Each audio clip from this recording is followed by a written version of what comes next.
A very good afternoon to all the viewers. This is the second of the Super Sixes matches of the ICC Men's T20 World Cup Asia and East Asia Pacific Qualifier.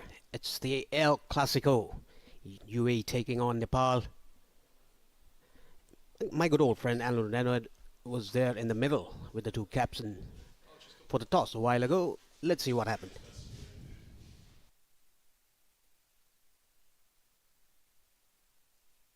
It's time for the toss here in the Associate El Clasico. Two great rivals are taking each other on yet again, and there is, of course, 3 World Cup spots on the line here in Muscat. It's UAE taking on Nepal. I've got Mohammed Wasim and Rohit Patel, the two captains, alongside Mr. Kent Hanam, who is the ICC match ref. Good afternoon, gents. Mohammed, I think you've got the coin. Give it a toss. Tails is the call, and it comes down as a tail. Rohit, you won the toss. What are you going to do and why, please? We'll bat first because looking at the wicket, I don't think it will change much. We will bat first and put a good score on board and put pressure on the opponent team. Tell us about this rivalry. It's one that's really captured the imagination of the fans, the El Clasico. Lots of people talking about it. I think over the entire history, you've both won 5 matches apiece in T20Is. It shows how closely fought it should be today. Yeah, absolutely. I think the way UAE has been playing cricket for the last couple of years and the way we have been playing cricket for the last couple of years, I think both the teams are equally balanced, equally strong. So yeah, it would be a good competition today. And as you mentioned, that 5-5 is all. So today is a final. It looks like a final, and we'll play like that. How much do you place on today's match in terms of World Cup qualification? Does it feel like if you win today, you're almost kind of one step closer to that play to India? Yeah, absolutely. Looking at the tournament and the team UAE, UAE is one of the best teams in this tournament, and winning today's game will obviously give us a chance closer to India. Okay, final question. Any changes to your starting 11? No, we do not have any changes. We are playing with the same team. Consistency in a World Cup, man. Thanks, Rohit. Okay, Nepal winning the toss, choosing to bat first. Is that a good result for you? Would you have bowled first, honestly? Yeah, it's a good toss for us. We were looking for the bowling. Okay, why would you want to bowl first today? Is it just because of the heat, or just something you see in the pitch? No, I think wicket is looking very good. So maybe I think in the second inning also wicket will be good. So we are going with our strength. So our strength today is we are chasing. Okay, you've had a difficult 2023 against Nepal, but you had a very good 2024, and you've a great record here in Muscat in particular. Is that something that fills your side full of confidence? You love playing against Nepal. Yeah, we are confident and we are well prepared for this tournament also. And yeah, past is past. You know, we are always enjoying the game against Nepal. So inshallah today also we will play the better cricket. Okay, final question for you. Any changes to your starting 11, Mohammed? Yeah, we are going with the 2 changes. Simranjeet and Irfan is not playing, and Zahid and Fiji is playing. Okay, mate, best of luck. Good to see you always. That's going to wrap it up from out here in the middle. Rohit Patel, the captain of Nepal in this Associate El Clasico. He's won the toss, and Nepal will bat first. Well, the news from the center is Nepal, they've won the toss and they're batting first. The squad is unchanged for Nepal. The two openers, Purtel and Asif Sheikh, number 3 Rohit Patel, Sundip Zora, Kushal Malla, yet to perform in this tournament. Dipal Singh, we all know how quick he is. Gulshan Jha, Sompal Kami, Nandan Yadav, Sandeep Lamechani, and Lalit Narayan Rajbangshi, the playing 11. And for UAE, there are 2 changes from the last game. Simranjeet Singh and Mohammad Arfan are out. Comes in the debutant in T20I, Jonathan Figgy and Haider Ali. The 2 changes for UAE. Mohammad Wasim is in very good nick. He scored 84 in the last game, in the league game against Malaysia. A very tough looking side, UAE.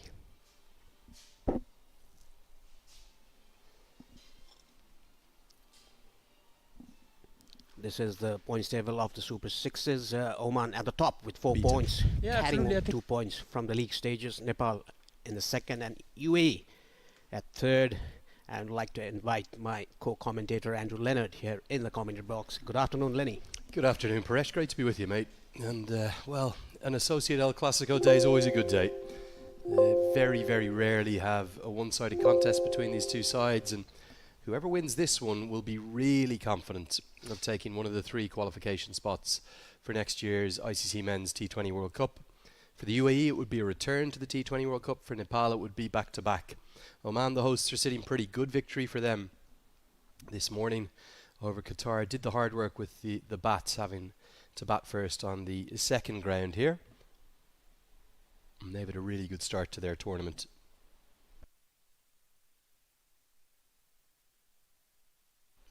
The final preparations are underway. Just missed the anthems there in the background. Not as many fans as we had on Friday, or indeed for the evening game earlier in the tournament for Nepal. Problem is, it's a Sunday, and that is the first day of the working week here in the beautiful Sultanate of Oman. And also with it being an afternoon start, it's difficult for fans to be able to get up and out. So we do have a couple of diehards, but probably only 20 or 30 at the moment. Let's hope that the number begins to swell, as a few people might be able to get some half days off work. Kushal Bertel and Asif Sheikh will open the batting, as they always do. Nepal, well, they've got a lot of talent on the bench. They've chosen to stick with the same 11 right the way throughout this tournament. Maybe a bit of a surprise, though. Karen KC, not even once. Arif Sheikh, maybe a bit more of an ODI player. Lokesh Bam has not had a huge number of opportunities, as two umpires give each other a nice pat in the back and a bit of support in the way out. Rashid Riaz of Pakistan and the great man Mukul from Bangladesh. Great to see those two there. Rashid Riaz, of course, remember, he umpired the final between Nepal and Oman 2 years ago in the Asia qualifier. And maybe the lack of Mohamed Adil Alam as well, a surprise given how good he was against the West Indies. Stuart Law has just identified his best 11. He's sticking with it and backing them. Because Nepal winning the 2 games in the league stages with the same team, that is why it's unchanged. Kulsun Jah scoring 20 of 5 against Kuwait, and against Japan, taking 2 wickets, vital wickets of the captain of Japan, Fleming. It's a bit like 2 cornered tigers or cage tigers. Imran Khan's favourite expression from the 92 World Cup, the cornered tigers. They're just raring to go and get out there, but they're being held before the official time of 2:30 p.m, which is our start time. We're just approaching that 1 minute before it now. Very welcome along to the coverage, live and free around the world on ICC TV in India. Welcome to the coverage on Fancode, and it's up on Kantapur Max TV HD as well up in Nepal. So great to have you all with us. Should be a cracking contest. Very hard to know who's going to win it, Paresh. There's plenty of different statistical pointers depending upon which way you want to look. But maybe the greatest indicator of them all is that they've played 10 T20Is against each other and both sides have won 5. That's how tightly fought this is. That is what Rohit Podal said at the toss. It's kind of a final for them. It is 5 apiece in the 10 T20Is they have played against each other. It's going to be Junaid Siddique to start the proceedings for UAE. Kushal Bhurtel is going to take the strike, as he always does. It will be a cracker of a game. UAE and Nepal always has been, since UAE and Nepal got the full member of the ACC, Asian Cricket Council.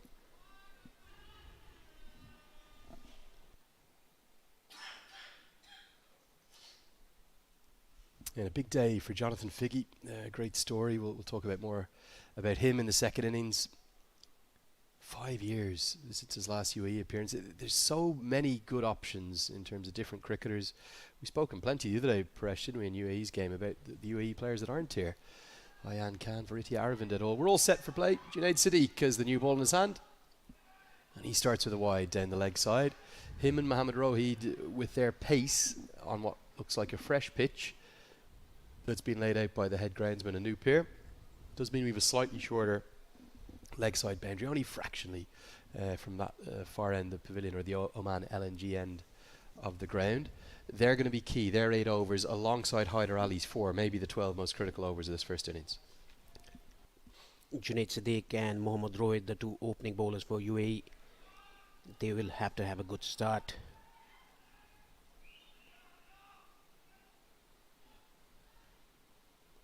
Bit of movement, a nice bit of shape from Siddique. Yeah, we spoke the other day, didn't we? These two, well, the star attractions of that T20 auction that took place 10 days ago. $310,000 in player salary between them, 170 and 140,000 respectively. 2 very talented bowlers. very talented, and Junaid Siddiq, very experienced as well, has been playing for UAE for quite a long time.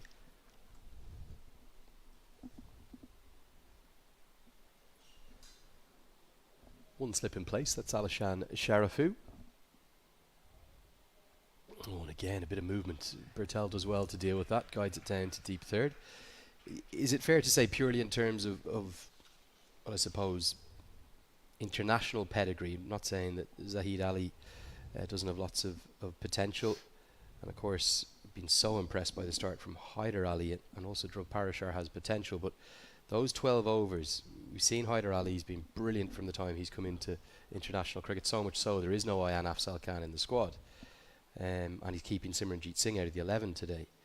But it's almost as though they need to target that sort of 4th, 5th, 6th bowler combination today, Nepal, potentially. That's the 3 bowlers that you mentioned, the 12 overs that they're going to bowl. That's guided down to third man for a single. And talking about those 3 bowlers, Mohammad Rohit, Junaid Siddiq, and Hyder Ali, the left arm orthodox. He's a very good bowler, very good action as well. Bowls good pace too, doesn't he?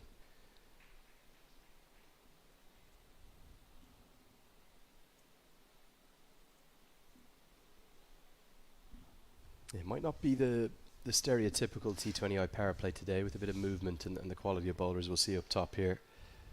Nepal might be best served trying to keep some wickets in hand. A few Nepal fans starting to make some noise here at the ground. Siddiq is a class act, isn't he? He's fast, he's fearsome, he can get a bit emotional, occasionally probably pushing the envelope in terms of his aggression, but he is a fantastic asset for any team, let alone any associate side, and has been, well, right at the peak of his powers in the last couple of seasons. He's been very good for UAE. He bowls that outswingers back of the length and gets the ball dart in to the right-hander as well. Guided away. It's a good stroke, and it will race to the rope. Follows the shape of Junaid Siddiq and just extends the arms. Kushal Bertel has found a good patch of form in recent times. That's the first boundary, and it races to the rope. He didn't try to hit the ball hard, just timed it behind square on the offside. The first boundary for Bertel and for Nepal. A decent start in the first over, 7 for no loss. You were commenting to me, Paresh, that it looks like there's a little bit less grass on this surface than some of the ones we've seen so far. Yes, there's not much of a grass covering on the top. We saw that on the first 3 days of the league stages. Haven't seen particularly high scores throughout the competition, have we? I think the 160s, 170s being sort of the pinnacle or the peak of it all. 7 for none after 1. Has that surprised you, or it's just, I suppose, a byproduct of the volume of cricket played here, and also maybe the majority of these sides here, the 9 teams trying to qualify, their strength may lay a little more in their bowling rather than their batting? The only high score in this particular ground, the Turf 1 in Oman Cricket Academy, it was Kuwait who scored 170 odd runs, and it was chased by Japan.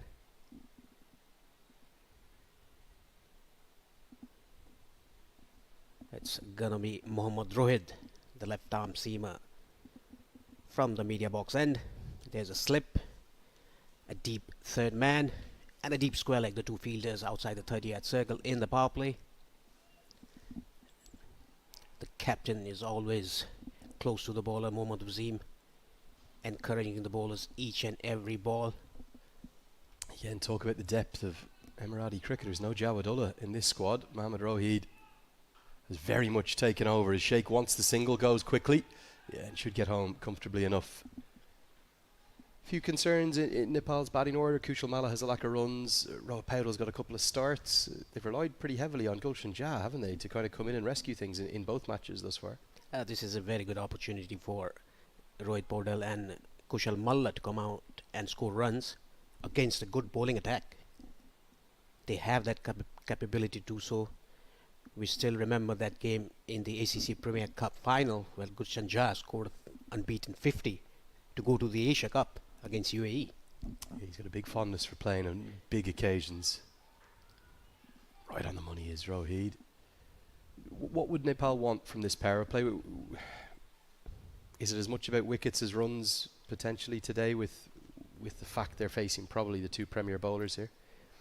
They should at least try to get above 40 without losing a wicket.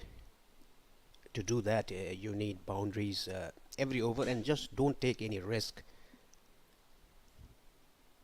Two fielders outside the circle, quite a wide deep third and deep backward square.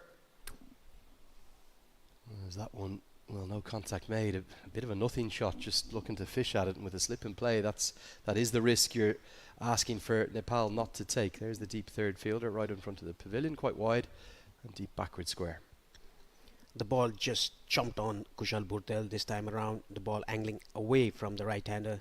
The last ball, the ball was coming in to the right-hander. Good mix by Mohammad Rohid. Innovation now, and gets it round the corner and gets it a long way. May well go all the way.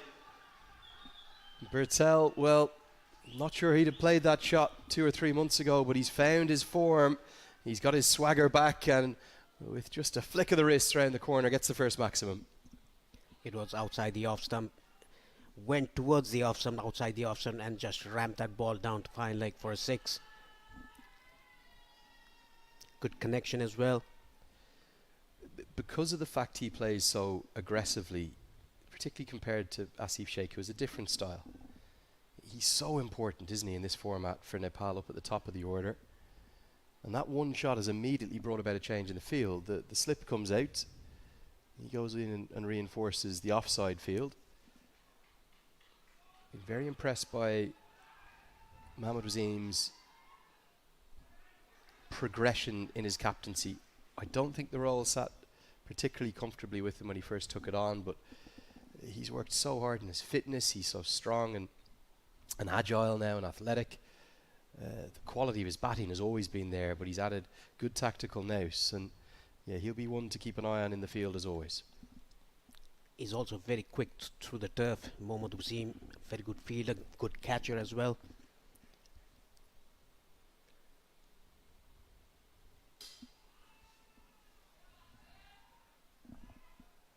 Top ball to close out the second over. It's 15 for none.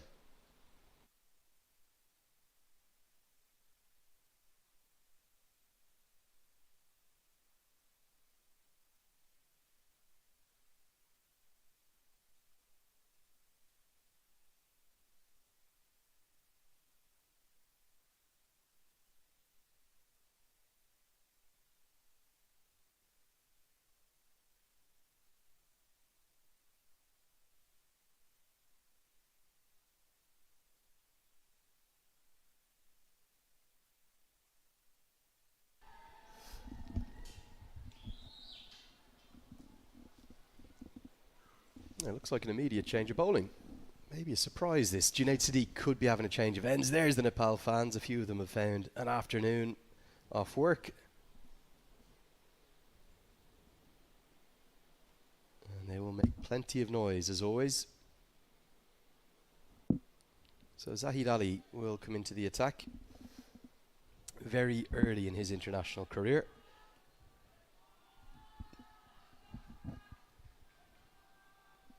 And he starts right on the money. Do you think this will be a change of ends for Siddique, or what's happening here?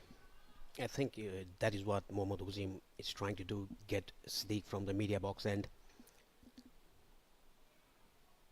There's a breeze coming across the field. Yeah, very strong breeze. So that should have been aiding Siddique's outswingers from that Oman LNG end, the pavilion end of the ground. So it might be a surprise if it's a change of ends. Maybe just holding back 3 overs of what Mohammad Wasim will know is his trump card, his trump asset. Yeah, for Nepal, they probably haven't put in close to a complete batting performance yet. They were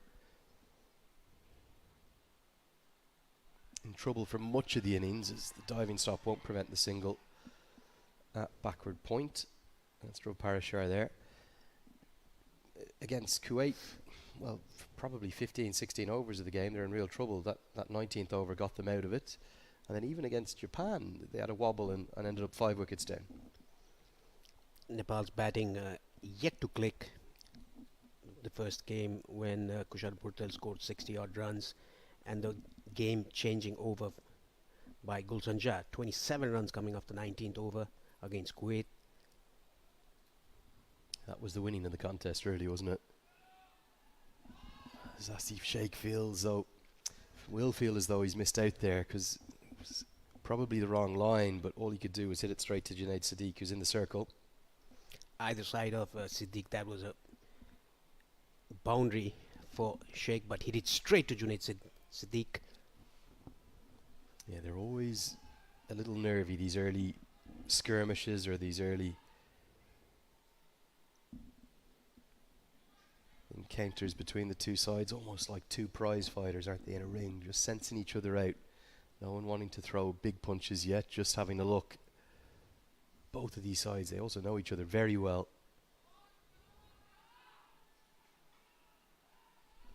Cut away, and cut away to the rope. It's a good shot from Bertel. He's so important for Nepal here. And a bit of frustration from Zahid Ali. He feels as though the fielder should have stopped it, but it was short and it was wide and it got the treatment it deserved.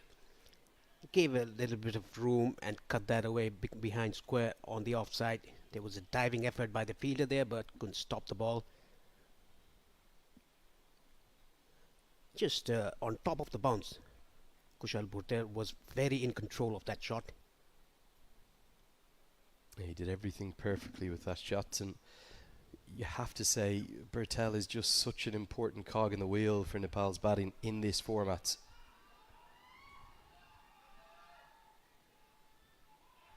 Guides it away again, just be a single this time. He's looked a completely sort of changed cricketer, isn't he? His batting, he couldn't get runs at all last year, and he's turned it around big time in the last 2 or 3 months. The last game against West Indies, when he batted so well, he scored 39. That is the game when he started to click, and again in the first game against Kuwait, got 60 odd runs. Even against Japan, 20 of 20. He started off well in this innings.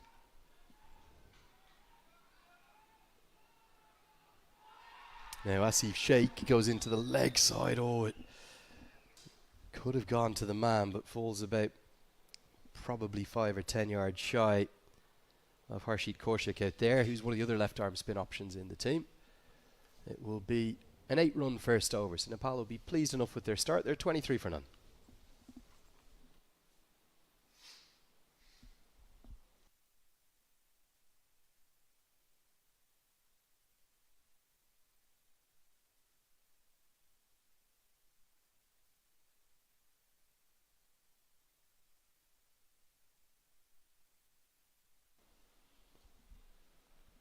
Always funny when you think of this fixture between these two sides and you look at it and you say, if Mohammad Wasim gets runs, UAE are probably favourites. If he doesn't, Nepal will be confident. That's how big a presence he is in the contest.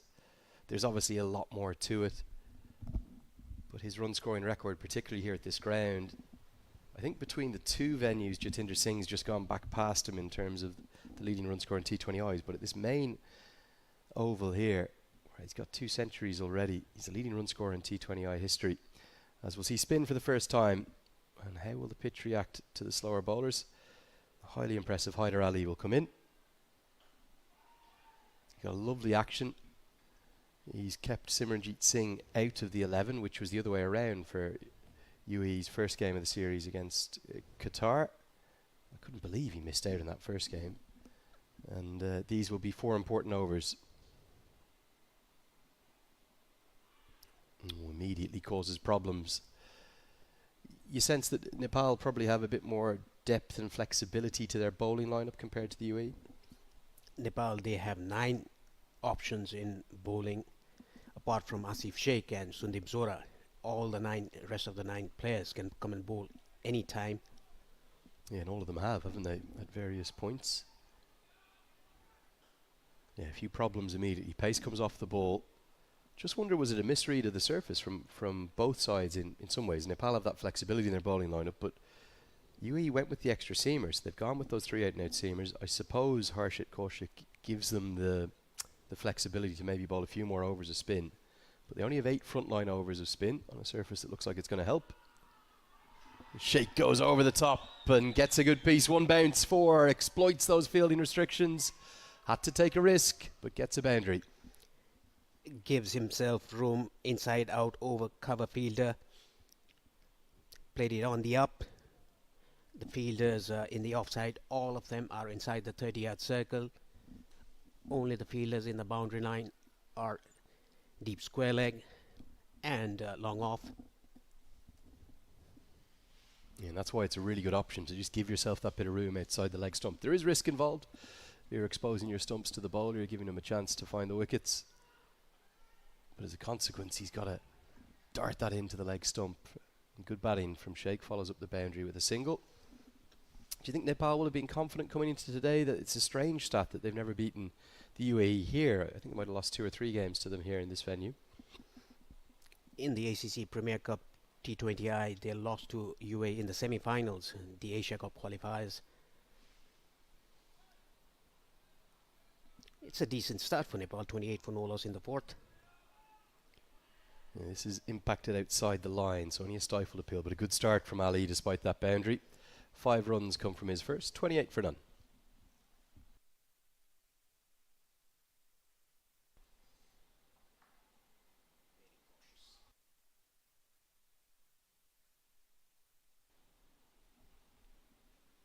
Pleasing start, but not getting away from the UAE at all, just a little nervy both sides. You can see the counter on the big screen on the left of your shot there. It's that new law from the ICC that the bowler must be ready to deliver the ball within 60 seconds of the previous over. You do have 2 warnings. You'll get a first warning and then a second and final warning, and then the 3rd time it'll be a 5-run penalty. So it wasn't Junaid Siddique that was going to have a change of ends. Instead it's going to be Mohammad Rohid who will come in for his second. Junaid Siddique took off his hat and gave it to the umpire. Mohammad Wasim decided to go with Mohammad Rohid. He always wants to bowl, doesn't he? We often talk about the names not here for the UAE, but because they've such a high player turnover compared to Nepal. Well bowled by Rohid. You think about the Nepal side, that this is without looking, but I suspect the 11 that is playing today isn't that dissimilar to the 11 that beat the UAE 2 years ago. Whereas I'm guessing that game, the famous game up at the Mulpani Cricket Ground, the UAE side were probably, 5 of the same 11? If that? Yeah, Mohammad Wasim, Junaid Siddique, Alishan Sharaf, who was also probably the... Might only be 3 or 4. Oh, that's a glorious shot. Gives himself the room and exploits the offside again. A lovely shuffle from Asif Sheikh and a full flourish and extension of the arms. 4 more. We can see the elegance of Asif Sheikh. Just puts his front leg away from the stumps and played it on the up in between the fielders of mid-off and extra cover. It's a decent start for Nepal, 32 without a wicket in the 5th over.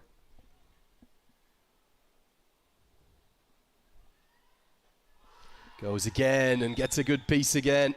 This is outstanding batting. These two have assessed the conditions and, well, it's going to fly all the way. Monstrous hits. And just a little bit of width on offer, and maybe it should have been Siddique bowling this one rather than Mohammad Rohid. It's very difficult to say which one was better. The first one was played it on the up. The second one also played it on the up. The result, 2 runs more, a 6. Back-to-back boundaries, a 4 and a 6 for Asif Sheikh. Nepal moving along very nicely. Yeah, maybe the first time that Nepal have started brightly. They've had a few inauspicious starts, a few difficult starts, but they've dominated this power play. And the fact that the UAE are wicketless is a real boost and bonus alongside that run rate. Gonna dash a quick single. That's good batting, isn't it? Gets one bad ball, one really good shot, and then follows it up with a single. So just looking back now with the information in front of us, I think for Nepal it's 8 of the same 11. No Bibek Yadav, we wish him well in his recovery. No Karen KC, but he's in the squad, and no Abanesh Bahara, who for the moment isn't in the mix, the death bowling specialist. So 2 years on, 8 of the same 11, 9 in the squad. For the UAE, it's a completely different picture. The only players retained, Mohammad Wasim, Alistan Sharafu, and Junaid Sadiq, 3 of the 11. And that's actually 3 of the 11 in the squad, because Khalid Shah, the left-hander, not here. Virti Aravind, not here. Asif Khan, not here. Ali Nazir, probably most surprisingly, have missed a 4th. Basil Hamid was playing, so there is a 4th. Ayan Afzal Khan, not in the squad. No Nalanch Keshwani. And also no Zahor Khan, who I don't think he's officially retired, but the 36-year-old hasn't been in the mix for a little bit, despite playing over 100 times for his country. End of the 5th, 40 for none. Big turnover, isn't there, in terms of the playing base? But that, I suppose, shows the depth that the UAE have, and the rich variety of options that Lalchan Rajput, the head coach from India, former Zimbabwe head coach, can pick from. UAE, they have the strength, the bench strength that we call. It's very difficult to say. Only 4 players in the squad from 2 years ago, all newcomers, but very effective. Yeah, incredible. And Hyder Ali, for example, has been a big find. And he'd probably slot into any associate side. But there are a few selections there that, you know, Virti Aravind was the top scorer that day. He made 64 off 51. I think the world of Ali Nazir as a cricketer. We know what Asif Khan can do. He was doing it a month ago against Pakistan and Bangladesh in the Tri-Series. Ayan Afzal Khan's probably the big surprise for me. Not just his bowling, but his batting and his fielding as well. Nalanch Keshwani probably been pushed out by Hyder Ali, fair enough, and Zahor Khan maybe a little older, but yeah, so I guess it would be a very difficult squad and 11 to pick each time for the UAE, and that as a consequence makes it a bit more difficult to have that consistency. Nepal have probably much more familiarity with the playing group that are thereabouts. Now this thuds into the pad. It looks pretty good. No, says the umpire. Now what's this missing? Was it just angling down a bit of height, Paresh? Might be slipping down the leg side. Oh. That looked really close, didn't it? Umpire Rashid Riaz was unmoved. Maybe height and the bounce a factor. Hyder Ali was convinced. Bertel, a little lucky to get away with that one.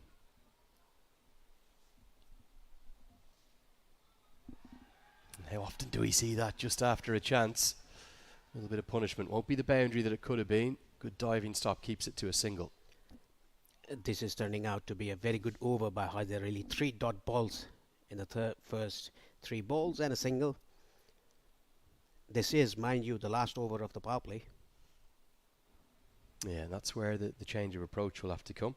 Wonder will Stuart Law be having a think about his order? Will he stick with Rohit Powdell? It's been a little while since we've seen such a stable start at the top. Beautiful, really elegantly played. Great execution of a difficult stroke from Asif Sheikh. Will get a boundary, just 1 bounce and races for 4. Classy shot by Asif Sheikh. Again, inside out, hitting it wide off, long off.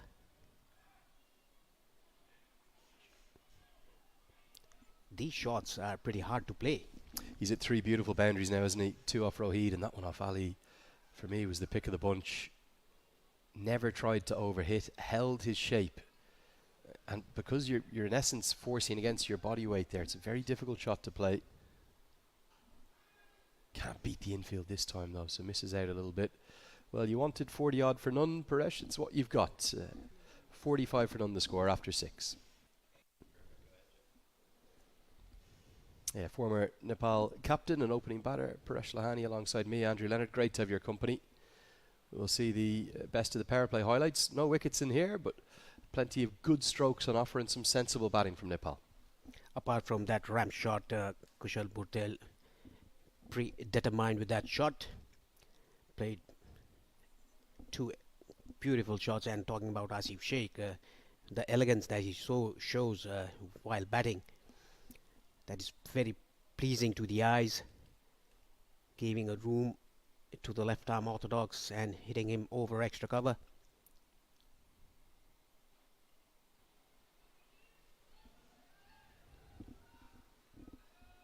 So now it will be Junaid Sadiq, maybe a recognition of the misstep from the captain, Mohammad Wasim. He'll go with his premier bowler now in the 7th. With the exception of that LBW appeal, no real chances for the UAE, and Nepal have started to find their batting groove. Not really the case in the first 2 games.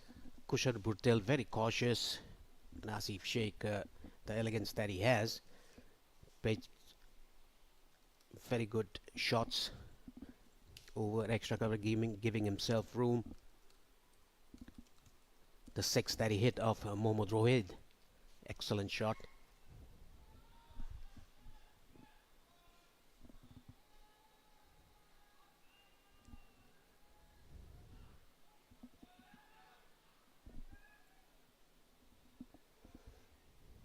Schedule is a tough one, isn't it, Paresh? All of these sides at some points will have to play multiple games in multiple days, or consecutive days if you will. The 3 highest ranked seeds, Nepal, the UAE and Oman, had the benefit of not having to do that during the initial group stages, but now in the Super Sixes, all 3 of them will have to do it today and tomorrow, so they're kind of getting a taste of the medicine of the other sides.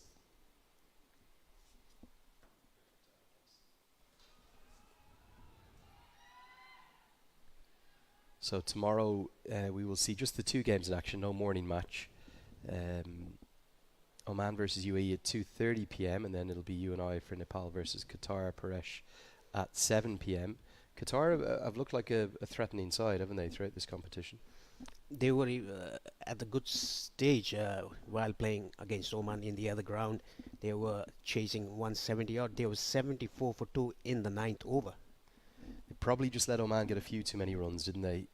Sort of 155, 160 you felt would have been very much within their compass, but they came up about 20 runs short. We'll get you the points table at the end of this over. As that one's driven and Bertel still wants the single. Junaid Sadiq not happy. He has a bit of that white line fever, doesn't he, when he gets out to the playing surface. I'm not sure what the mid-off fielder could have done here. Hit it straight by Kushal Bhurtel. I'm really not sure. And it's the captain as well. What could Mohammad Wasim have done to prevent that single? Nothing. Oh, you have to love it. Doesn't matter who the player is, even the captain. What are you doing, Wasim? Yeah, very harsh. Remember, the top 3 sides will qualify for next year in India and Sri Lanka. Definitely a little bit of extra spice on this match, just given the big rivalry between these 2 teams, but also the fact that it was Nepal that beat the UAE in the semi-final last time round to knock the UAE out of contention for USA. And the West Indies in 2024. There was a ruthless format, that one as well, because UAE won all their group games, lost the crucial semi-final, and with it went the World Cup dreams, which was the exact same format that Nepal suffered the fate from here at this venue back in 2021 for the 2022 World Cup. In 2023 qualifiers, Asia qualifiers, that was, Nepal lost 1 game in the group stages against Oman and played semi-final against UAE at Mulpani and won that, and went to the final and qualified. Yeah, and actually they lost that final, didn't they, to Oman via a super over. What a game that was. Good over this one from Sadiq, and an excellent diving stop. Just finding something to work with there, the UAE. As a tight over from Sadiq keeps it to 4 runs. But Nepal will be pleased with their position. It's 49 for none. Here's the points table. A reminder, you only carry through the result from the group stages against the team you qualified with. Therefore, with Oman qualifying from the same group as Samoa, they had 2 points, Samoa didn't. Nepal qualifying from the same group as Japan, they have 2 points, and Japan didn't. And finally the UAE qualified from the same group as Qatar, they have 2 points, and Qatar didn't. And then add in this morning's result with Oman beating Qatar, it means Oman sitting pretty at the top of the table. There's a whole host of permutations. 4 wins definitely qualifies you for the World Cup, as does 5, of course.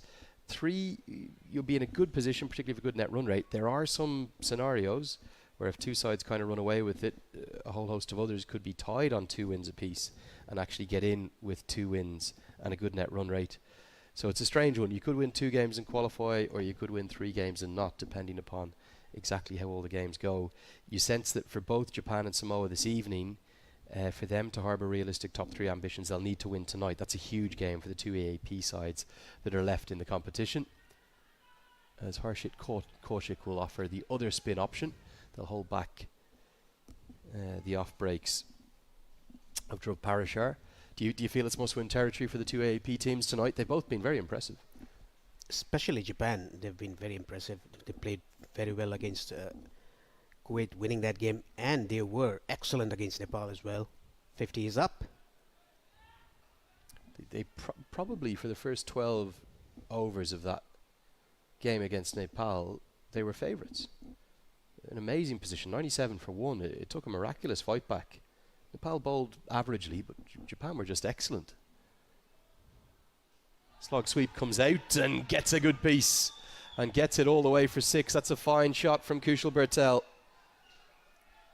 Going down on one knee, hits it in front of the square on the onside. Very still head, watching the ball hitting the bat. That is what a batsman should do.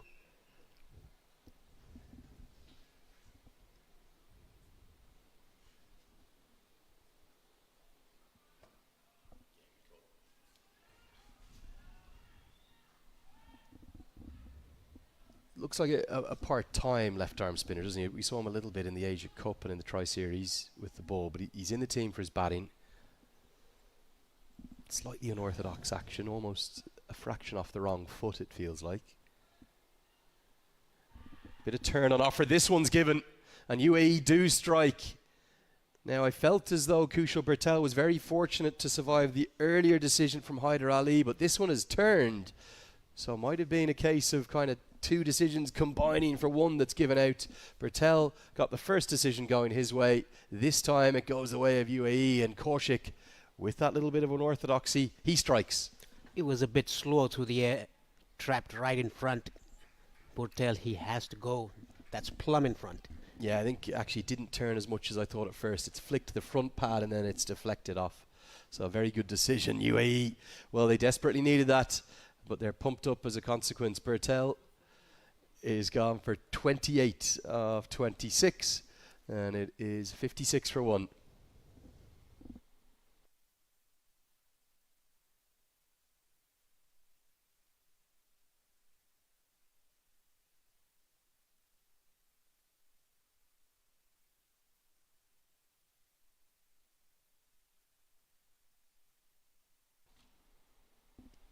Well, just as we were talking about the 50-run partnership, Paresh, the wicket falls, and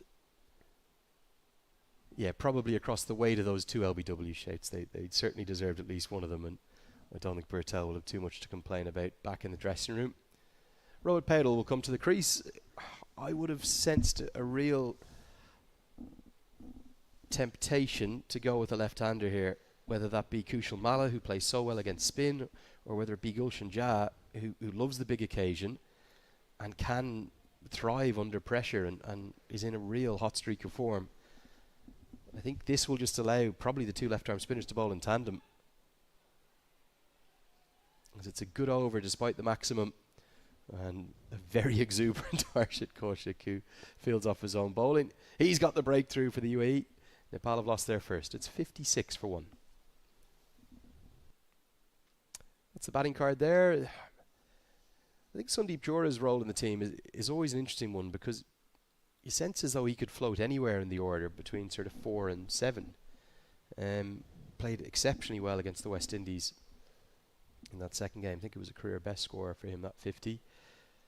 I would have been tempted to have particularly the fact it was spinners bowling, might have gone Kushal Malla, or again, if you just want to kind of ride the wave of the form that somebody is in, maybe Gulshan Jha could have been promoted up. Actually, I think the head coach of Nepal, Stuart Law, wants Gulshan Jha as a role of a finisher. That is why he's coming down. I would have tempted to go with Kushal Malla, as you said, because there are 2 left-arm orthodox there. Suppose the counter to that will be Dhruv Parashar probably would have come into the attack. Zahid Ali it's going to be instead to continue for his second. Oh, inside edge, good diving stop from Rahul Chopra, captain of the ODI side, remember, not the captain of the T20 team. Wickets always change things, don't they? Nepal had it all their own way for the first 6 or 7 overs, but the UAE will fight back. They'll fight back hard here. It was an inside edge. Dive to his left, the keeper, Rahul Chopra. A bit of a lazy looking shot by Asif Sheikh, not moving his feet. You've got to remember the heat factor. It's 31, maybe 32 degrees today. The real feel. Humidity I saw yesterday was 80%. Hook shot. Fielder out there, but it goes wide and high to his left. I think that's gone straight into the rope and could be given as a maximum. He got a good piece of it. Oh, it's given as a 1 bounce 4. Very close to the rope and right in front of the Nepal team dugout. Bit of an argument between the fielder in the deep, who's claiming it was 4, and then the Nepal bench, who were saying no, it was straight into the rope and was 6. For me, I thought that hit the rope on the full. It's impossible for the umpire. He's 70 metres away. 2-run swing. We don't have a cushion of a third umpire in this tournament, so the fielder has been moved a bit squarer now. But I think it was the fielder who was indicating 4, whereas the Nepal dugout were saying we feel that's 6. Real point of conjecture there. If one of these sides ends up winning off the last ball by maybe, let's say they need 4 to win off the last ball instead of 6. Oh, I tell you, I know what Nepal's social media will be doing. They will be zooming in and closing up on that replay and saying, why was that not given as a 6? I don't think you can blame the umpire, because the umpire really has to take the word of whoever's out there. He's got no chance 70 metres away. We've got even less chance. We're 150 metres away. It just looked like one that cannoned straight into the rope. Given as 4, though, not as 6, as Pedal will come on to strike. And he'll get off the mark with a nicely driven single. We actually have a cushion of a replay, but the umpires, they don't have that. They have to decide, they have to give the decision in the center. Yeah, and just a reminder that the reason for that is that it's consistent across all of the pathway events. So it's not as though, let's say, the Americas final had the extra coverage and extra cameras. Every single event, whether it's the sub-regional qualifiers, whether it's Cricket World Cup Challenge League in the 50-over format, whether it's a women's sub-regional or women's global qualifier event final, they won't have that ability to go to the third umpire. Pulled nicely into the gap, but no real timing. Should easily get a couple here. It's a slightly shorter side today. And that consistency then has to be applied across the board. So obviously no DRS, because you need Hawkeye in place for that, and an additional probably 10 more cameras than we're working with here. But also no line decision. Sometimes you get, on slightly enhanced broadcasts, you get stumpings and runouts and boundary checks and fair catch checks, but not full DRS with the Hawkeye. We don't have either. And I know we sometimes get some questions as to why not. There has to be a consistency across the pathway events. And that's the way it is. And a reminder, of course, that we're only 4 years into this style of coverage. Only you need to go back 5, 6, 7 years where you might have struggled to get a scorecard for some of these games. So hundreds and hundreds of matches live and free on ICC TV, and great to be here with you for them. 9 have been bowled at 65 for 1. Your pick of the bowlers so far, Paresh? It's definitely Haider Ali is bowled with an economy rate of just 5, and even Junaid Siddiq 5.5. Mohammad Rohit a bit expensive, 20 of 2. Whereas Harshit Kaushik, he's the sole wicket taker for UAE.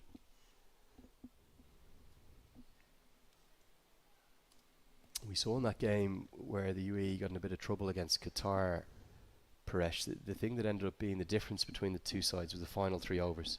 I think it was 2 from Raheed and 1 from Sadiq that only went for 11. Sheikh hits it just shy of Mohammad Wasim, whose fielding is in a different stratosphere to where it was when his career started.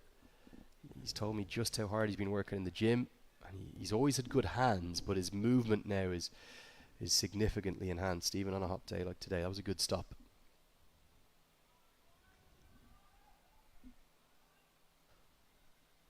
But that death bowling, do you see a disparity in the quality between the two sides? It's always been a bit of a problem for Nepal.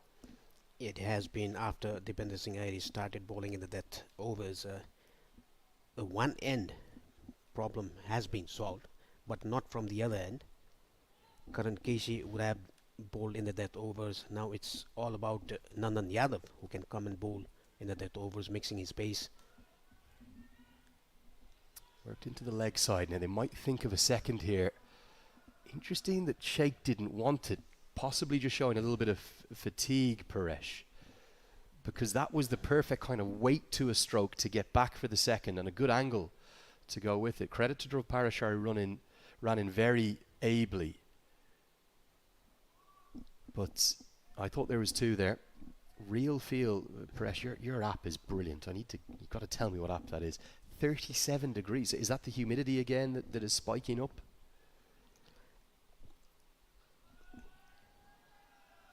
Humidity 73%. Temperature 31, but real feel up 37, 38. It will ease off as we get towards the second innings. Would that have been the smallest of factors when Rohit Paudel decided to bat first? It might be.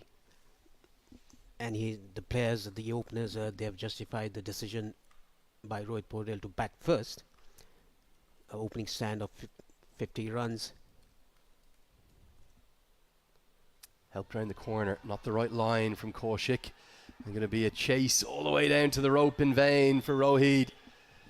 That's just a nice little tickle round the corner. It's something that Rohit Paudel maybe does better than anyone in the associate game. He uses the pace from the spinners on the offside and on the leg. He's all about deflections and little contortions with the bat. Very, very clever. And 4 more runs to the total. The bottom hand comes a bit slightly out of the bat and he works with his top hand. Either side of the wicket, the late cuts that he plays.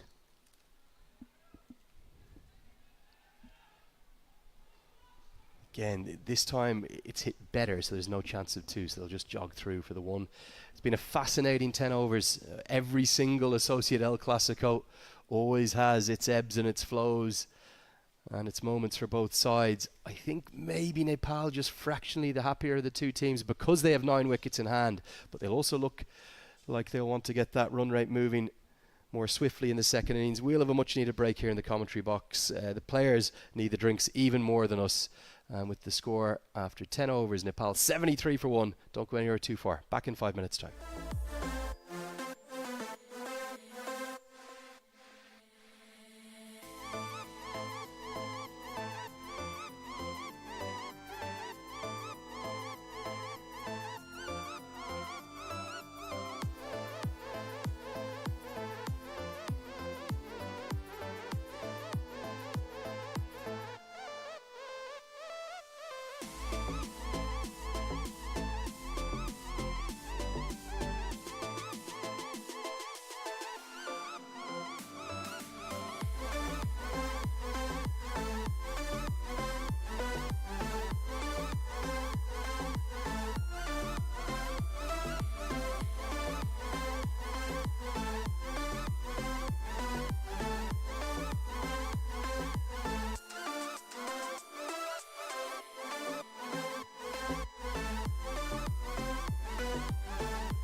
welcome back after the drinks break. Much needed drinks break for the players and for the umpires. Well, big over this one. Yeah, welcome back indeed to everyone. Already had messages on social media giving out about that decision for 4 instead of 6. If you do want to get in touch, use that hashtag, please. T20 World Cup. That's what we're playing for. 3 places at that T20 World Cup in February and March next year, co-hosted by India and Sri Lanka. And I can already see I'm going to call them biblical scenes if Nepal were to qualify and play in India. Now, obviously, the group placements and seedings and all of that will have to wait to be announced. I'd expect the ICC to announce those pretty swiftly after this final qualifier. We know 17 of the 20 teams that have qualified, as they will take on the second this time. Good running from Asif Sheikh. Maybe just an instruction from Stuart Law, who we saw out with the batters, that let's start to get moving. We've 9 wickets in hand.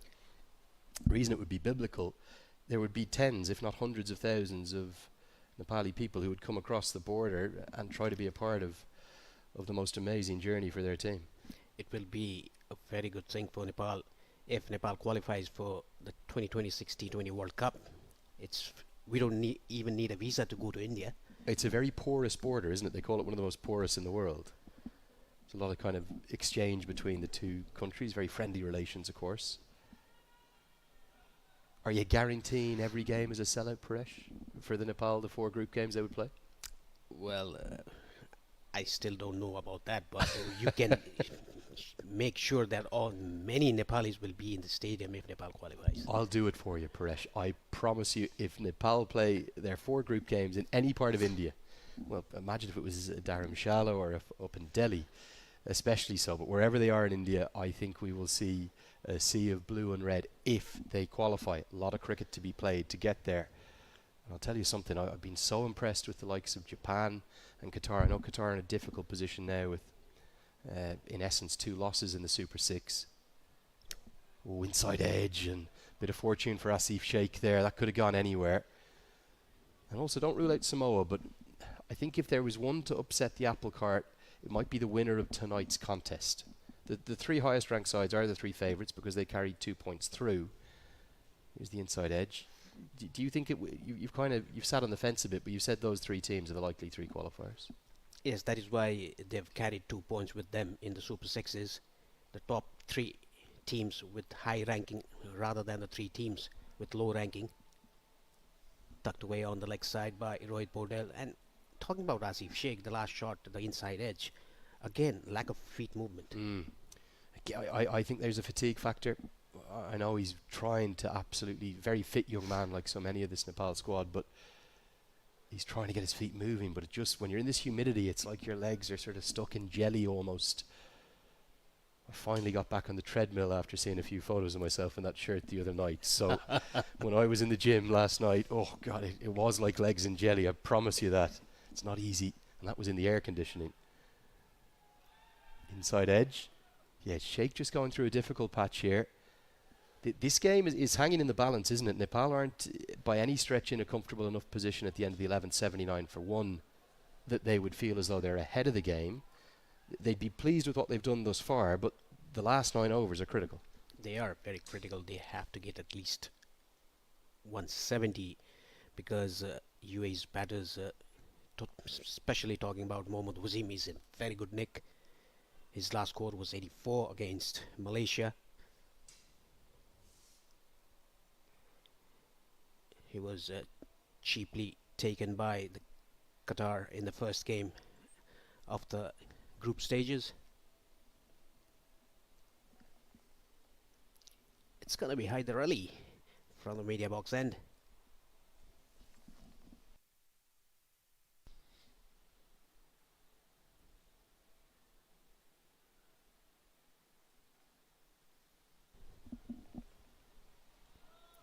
Big 2 overs these.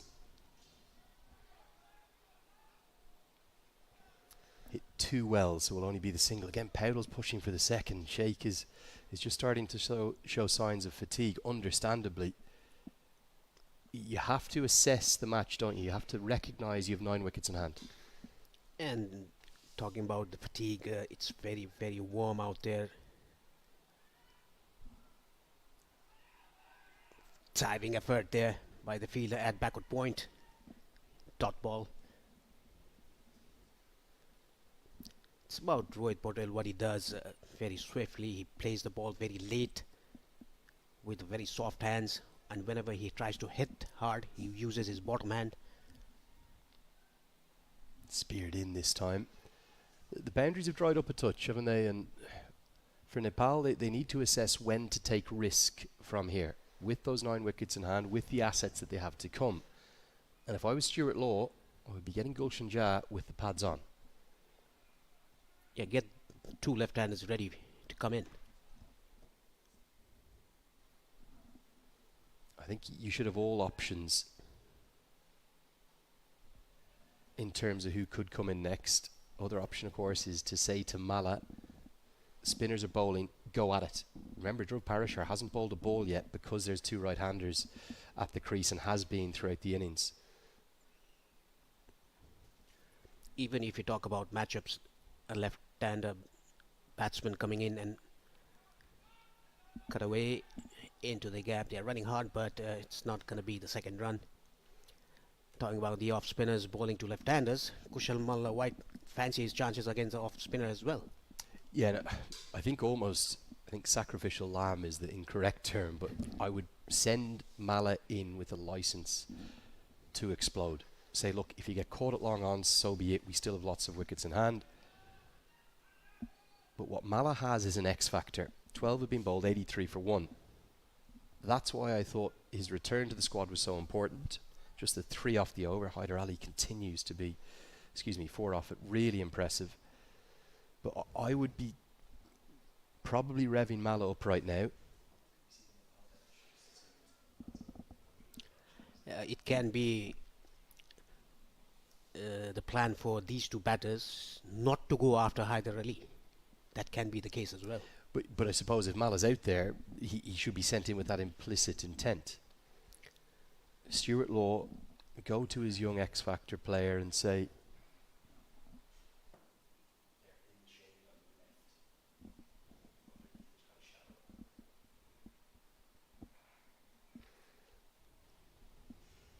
it's so warm out there. I don't think we're going to be able to actually see who's got the pads on. Just the sub-fielders, the 4 with the yellow vests on, out in the sun.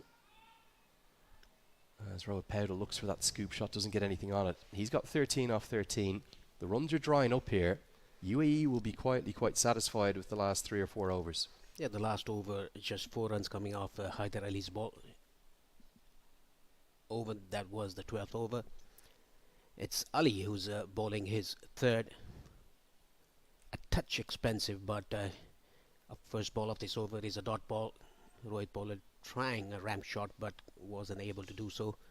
Yeah, thanks to our team for finding that. It's just Kushal Patel out there. I think it might be Sandeep Jura on his left. Is it behind the pole without the pads on? So that might indicate that those inside the dressing room will probably be Mala and Jah with the pads on. And yeah, you can see Kushal Patel just talking there to Gyanendra Mala. Can't quite make out who's behind the pole. Is it Sandeep Jura? I think it might be, is it? I think it's Sandeep Jura, but he hasn't has his pads on. Well, he's not going to be in next then, is he? At number 4. So, yeah, slightly concerning period of play for Nepal. And probably some discussions going on. Of course, Nick Pothas is here alongside Stuart Law, the head coach, who's done such a good job since coming in. The runs have really dried up here. And if you just look at the last 4 or 5 overs, they've gone for 8, 6, 4, and now this one's only gone for 2. There was 1 boundary in the 10th, and then the maximum just before Kushal Patel got out. But really, the big overs have dried up. Rohit Patel, he has to take calculative risks now.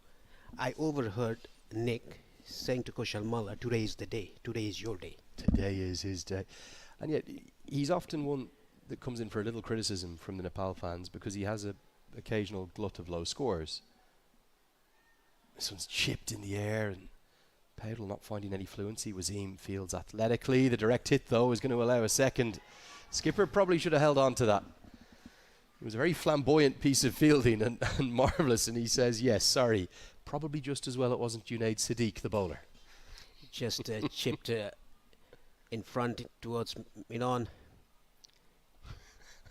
The reaction Very as well. quick between the wickets, these two.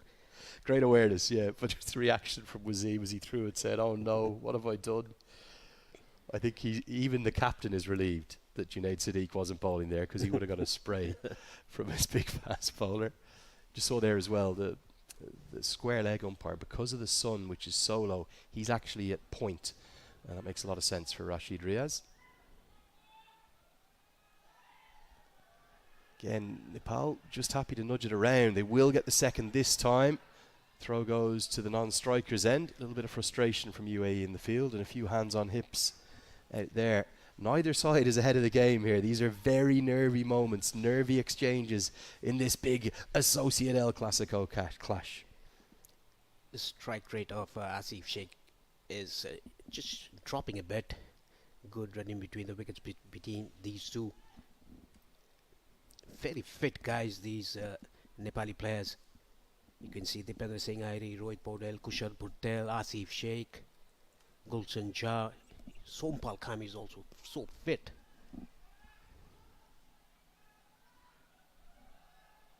Nicely worked again. I think there's two more here because it's perfectly placed.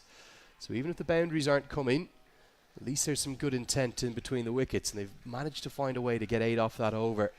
Big 7 overs remain here in Muscat. It's 91 for 1.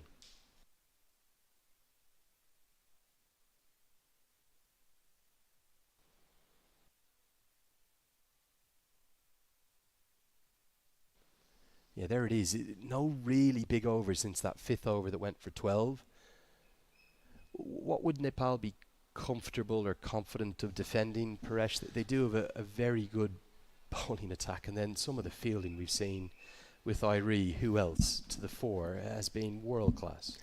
At the toss, Rohit said that we'll try to get a big score, but he didn't number the score. He just said a big score. Very poor interviewing from your co-commentator. I should have asked him. What was I thinking?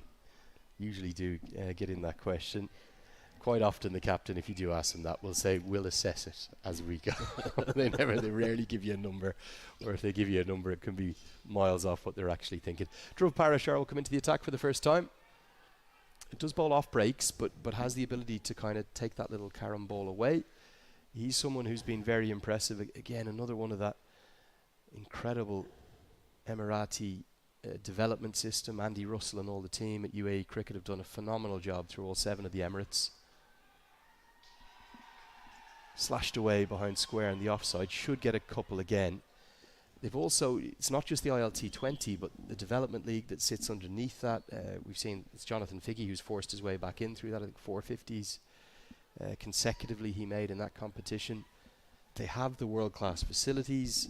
Okay, in the summer it's probably too hot, but in the winter they've got the most perfect cricketing climate. And yeah, in many ways they've got so many things going for them. Sometimes they underperform. You could argue they shouldn't be bottom of the table in Cricket World Cup League 2, for example. Good diving stop there from Kaushik. Keeps it to a dot. But there's no doubt the production line of local talent born and bred in the UAE in the last 5 or 6 years has been really impressive. The facilities in UAE are very, very good. Just didn't release the ball in that occasion by Parashar. And talk about facilities, there's Sharjah Cricket Stadium, the ICC Academy, Dubai Sports City Stadium, even Abu Dhabi. We have plenty of cricket grounds there. You'll put the 7s as well, which is a little bit out. You've got to go quite a bit inland from the sort of fancy sites of the marina and Business Bay and the like, probably 40 minutes into the desert. Phenomenal facilities out there. Plenty of English counties go across and use those for pre-season. Up in Ajman, there's a really good cricket ground being developed. Plenty of facilities there. Good over this, and just pressure building up in a big way on Asif Sheikh. He's hit a lull in his innings and he can't get it away. He's got to get on with it or get out here. They're the two options for Asif Sheikh. Yes, still 9 wickets remain. This is the 14th over, the last ball of the 14th over. He has to get on with the game. He's on 44 of 40. Tries the big shots. And just is going to get the nearly full maximum reward, but a sensational stop. Basil Hamid might have done himself a nuisance. He's definitely saved 6. He saves 4 runs in total, but he looks in real agony. Concerning scenes. I just wonder, is he going to be okay? He immediately went down. The doctor is sprinting across the outfield. A heroic effort from him. Looked like it was 6 all the way, didn't it? And what a stop this is. Sensational. And let's just hope he hasn't done himself such a nuisance. He looks in, Paresh, really concerning scenes. He's in the best possible hands of Dr. Manish, the long-standing team doctor for the UAE. But the reaction was a dislocated shoulder. That was my initial instinct.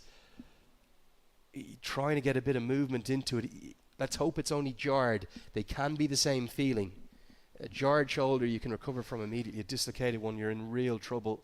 But what a stop. It was a definitely good effort by Hamid. It can be jarred or it can be a dislocated shoulder. We have to wait. Well, there's also an on-field medical crew. This is a great angle of it here. And you can see definitely in time, you could just see the immediate reaction from Hamid was that he knew something was wrong, probably on the left-hand side.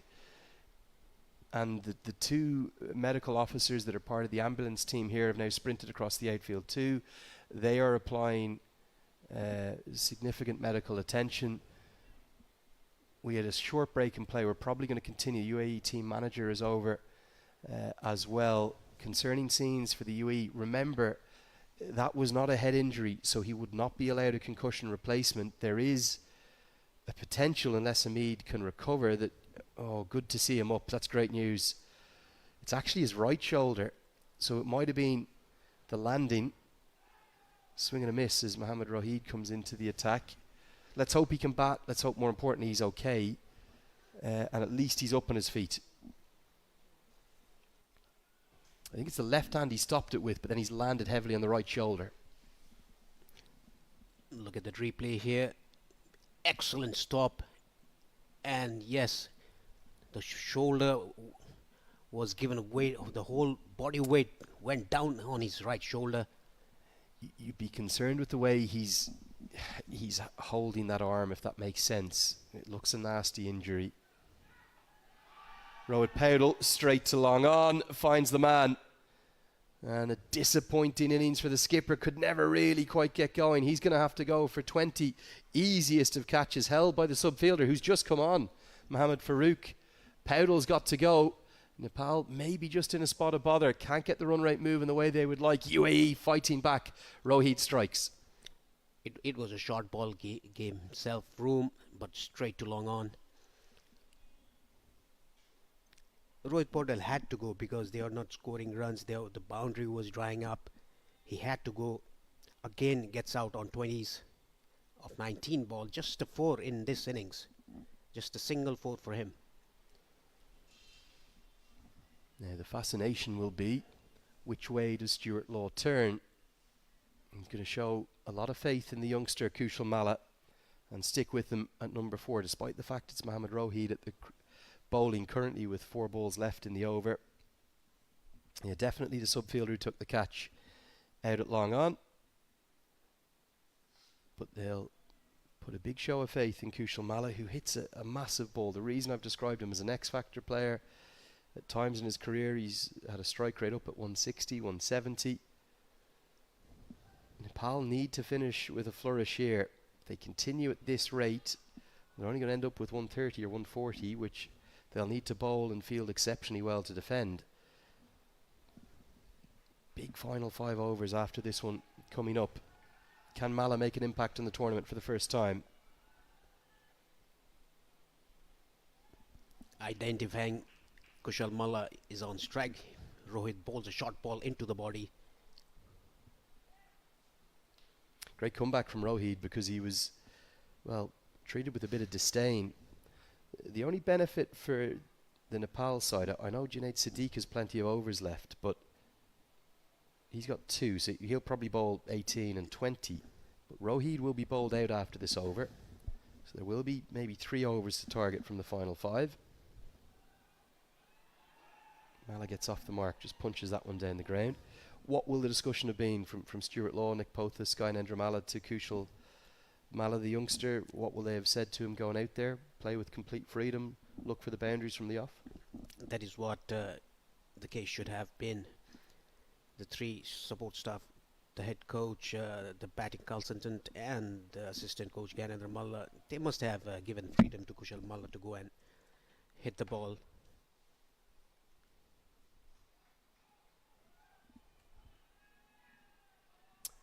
Big appeal. Has this pitched in line is the question, and I think no is the answer. Asif Sheikh's lull continues. Let's get another look here. Oh, it pitched a long way outside the leg stump. It's going to smash into middle. Doesn't matter a bit. This is excellent bowling by Mohammad Rohit. Got a wicket of Podel, the captain of Nepal. Now bowling dot balls. Only a single run coming off this over, the 15th. His first 2 overs went for 20. Incredible to think of the comeback since then. It shows how much T20 can change. Great skills from the left armour. And he's going to finish with the superb figures of 1 for 28. I think the UAE are on top with 5 to go. Nepal need to change something. Despite having 8 wickets in hand, the men from the Himalayas are in a spot of bother. It is 97 for 2.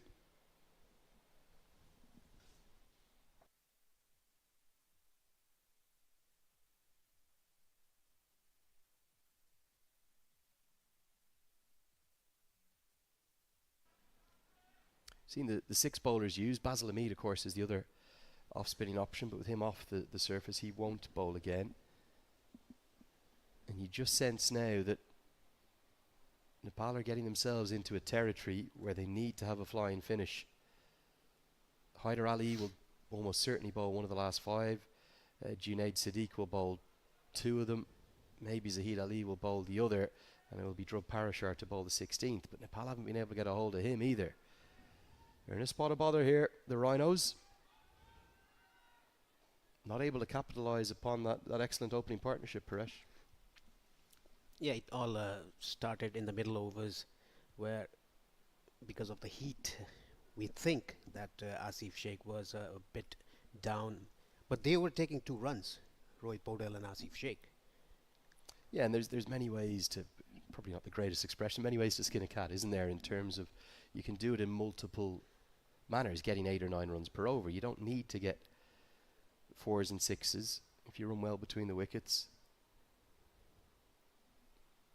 Kushal Mala may well take on the spinner, but as a consequence, Parashar just darts it in and is happy to keep him to a single. 10 and over from here would get them to in and around 150. It's probably what they need, Paresh. They need minimum of 150 just to have a game out of it, because you very well know how Mohammad Wasim is in a very good nick. And it's that if Wasim scores runs,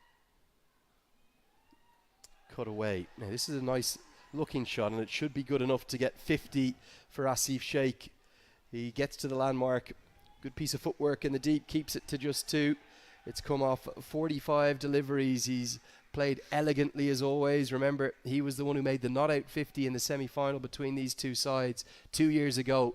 No real acknowledgement to the landmark, but it is a 9th T20 I50 to go alongside 13 ODI 50s, and his highest score in his career, 68. He'll want to go past that today.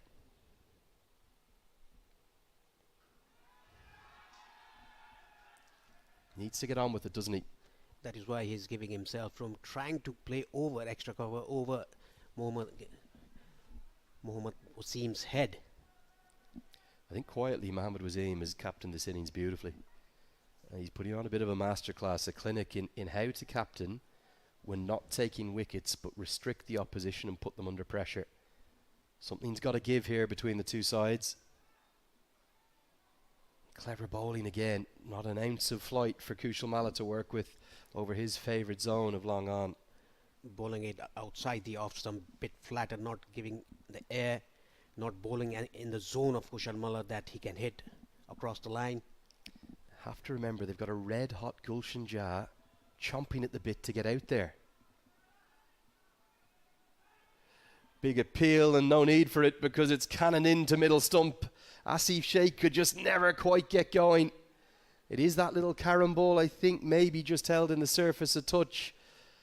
He did get 50, a 9th T20 International 50, goes past 1,500 T20I runs in the process. He's played nicely, but surely it's got to be Kushal Malla to the crease now. Very good bowling. Just missed the ball completely. I think it hit the back thigh and went into rattle the stumps. Yeah, I think that's why he was appealing. He thought that it might have been plum LBW, which it would have been, but you don't need to appeal for the LBW when it flicks the pad. So at the end of Asif Sheikh's innings, he gets a warm round of applause from his teammates going off. UAE keep impressing, 103 for 3.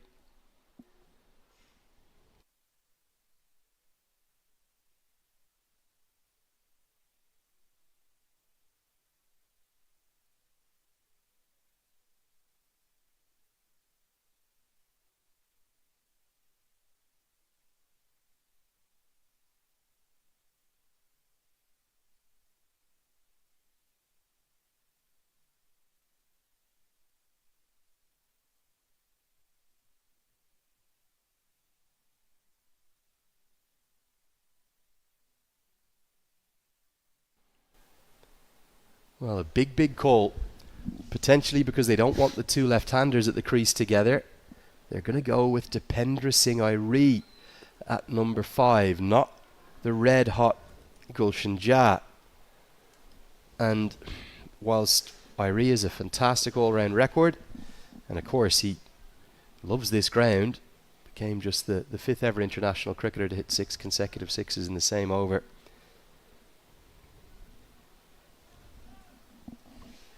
Here against Qatar last year in the ACC Premier.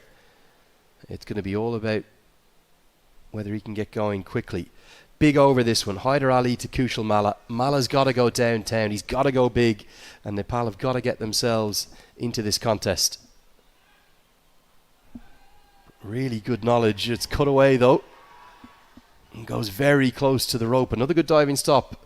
Just quietly, UAE's fielding's been impressive. That's 2 more runs saved. From the start, they've been feeling very good. UAE fielders, again bowling outside the line of off stump, not giving air, not bowling in that zone where Kushal Malla can just step on one knee and play across the line. That is his favorite shot, down to mid wicket or long on. Speared in down the leg side. That's going to help. Take every run they can get now. 3 freebies. Airi wants to turn it into 4. It'll be 3 wides. Mala's got to take a risk here, doesn't he? He's got to find a way to pump him downtown. Drifting his line. He was trying to bowl a block hole, Hyder Ali, but going towards the leg stump. Freebies for Nepal.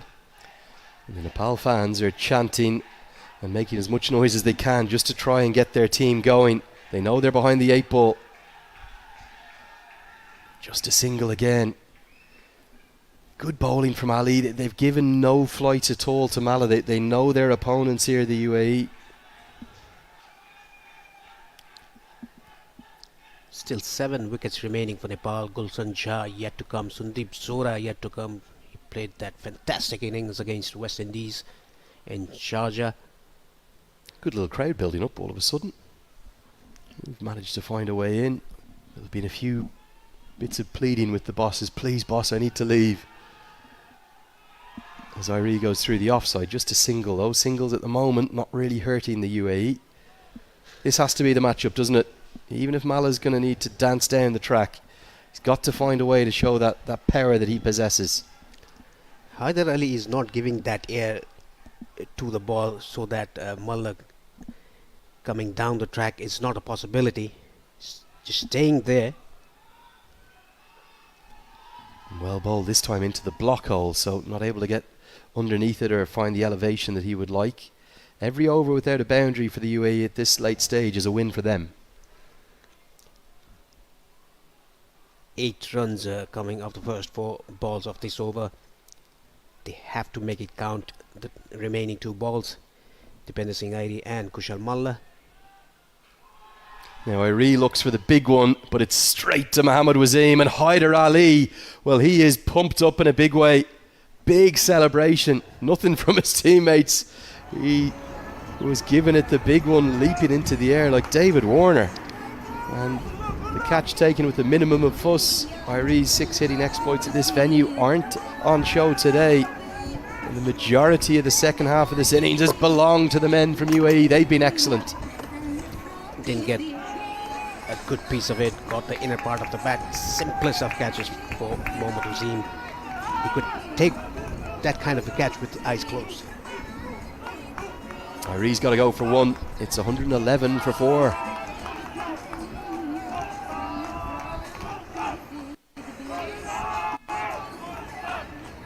And now, perhaps a little more delayed than some of the Nepal fans would have liked, it is Gulshan Jah who will come to the crease, but he'll only have 19 balls to be out there for at most.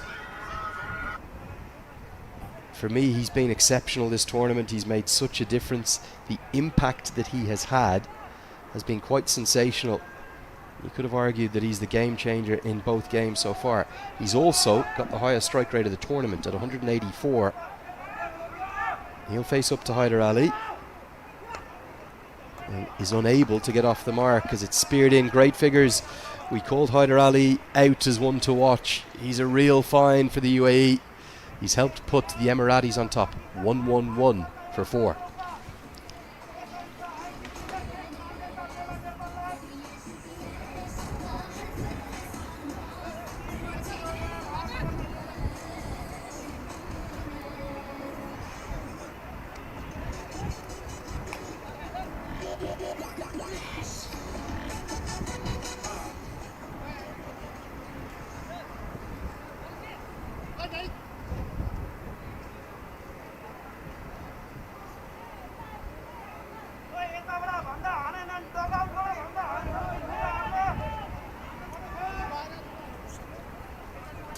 Gigantic final 3 overs in the context of Nepal's campaign, in the context of UAE's campaign, and both sides' hopes of going back to the T20 World Cup.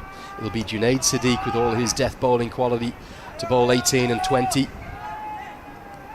And he beats Kushal Malla outside the off stump. UAE's last 7 overs have been exceptional. Nepal have been found wanting. Kushal Malla beaten outside the off stump ball. The ball just moving away from the left-hander after pitching. How often do we see that? A wicket falling at the score of Nelson. Yeah, often David Shepherd was the one. Great former English umpire. We lost another legend of the game, Dickie Bird, quite recently. Always superstitious. As Malla chips that one down the ground. Now, Jah has a phenomenal record this tournament and a great record against the UAE. Maybe most famously that game on March 16th back in 2023 that you and I and anyone connected to associate cricket will probably never forget.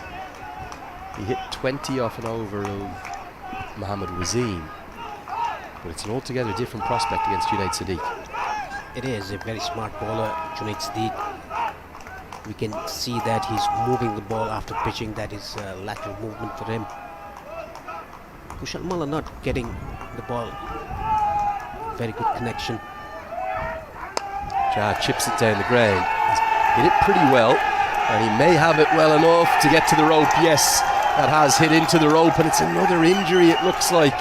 Landing on the rope, getting himself into a spot of bother, and Gulshan Jah is at it again. The middle fielder was inside the circle, Mohammad Wasim. That's why it resulted a boundary. Good effort by the fielder there, but I think he's rubbed his tummy on top of the rope. I think it's the shoulder again, and it's Alishan Sharafu. More concern for the UAE, and again, Dr. Manish he's having a hair across the turf. He's dived full length, and I think what's happened there is he's landed with his right shoulder on top of the rope. I hope that one is just going to be a bruise and a bit of a jarring and not some kind of dislocation, but we'll have a second subfielder on, no doubt about that. Excellent effort by Sharafu. He gets his right shoulder on top of the rope and bangs it. Let's hope that it's okay. The umpire just sending off the medical staff. The 12th player for Nepal is trying to find their voice. It's actually a lovely interaction between Rohit Paudel and Mohammad Wasim, who are, yes, rival captains, but very good friends off the field and a huge amount of respect for each other. Two great leaders, two of the finest associate captains, you'd have to say. And Mohammad Wasim looked up to the media sent to the grandstand here and said, "No 12th player today for you, Rohit," because they hadn't come in yet. And he goes, Rohit said, "I think there'll be a few along later." And he goes, "Maybe not as many as the other day." Understandably, again, of course, because of the fact it's the first day of the working week. But this is the first time they've really found their voice, because one of their real favourites, he's an absolute fan favourite. You can understand why. Gulshan Jha is in. He's got his first boundary. What can he do with the 15 remaining deliveries? Can he get this Nepal innings moving? Carted away into the offside. He's at it again. Gulshan Jha is playing the best cricket of his life. I have no idea how he's got that all the way for 6. He's picked the slower ball and stood there and simply devastated it over the offside. Outstanding batting. Bottom hand coming into play. Sliced it over the infield on the offside. How's he got that for 6? Is because of the bottom hand coming into play. Extraordinary shot. If you remember, he hit 1-6 against West Indies. Yeah, similar, wasn't it? It's a good shout in the Indy Cup. Bit of pressure now on Sadiq. Pressure on UAE maybe for the first time. Goes through the offside again. Gets a good piece of it again. Gets 4 more. Shades of that over against Mohammad Wasim. Back at the TU. And it's got the Nepal fans dancing up in the crowd. They have just one player they love more than anyone right now. It's the young Gulshan Jha. Again giving himself room, playing towards extra cover into the gap. Placement was excellent by Gulshan Jha. 3 boundaries on a trot, 4, 6 and a 4. Well, he made 20 off 5, didn't he, against Kuwait, that completely changed the game. He's got 14 off 4 here. It's the hardest art in the modern game. Coming to the crease, Tim David does it so brilliantly for Australia. Every single franchise, every single international team wants a player who can come in and score immediately. Jha's doing it yet again for Nepal here. Full toss, heaved into the leg side, could be taken, is. And Junaid Sadiq strikes back. Big moment in the game. And Gulshan Jha's asking for a no ball. We're asking, there's something maybe just happened after the dismissal. Whether there was a word or some contact between the two. Jha's not happy. It was short and it's sweet, and he's gone now. It was a good catch by the fielder at deep mid-wicket, sliding to his front. Send off by the fielder as well. Just wonder what's happened here. I don't know if we have the replay of after the ball. Junaid Sadiq has now been given a real talking to by Rashid Riaz. Whether it was a word or whether there was some contact, I don't know. He's only lasted 5 balls, but he's had an impact with that 4-6-4 burst, much more like what Nepal needed. But Junaid Sadiq has the last laugh. Jha's gone for 14, 126 for 5.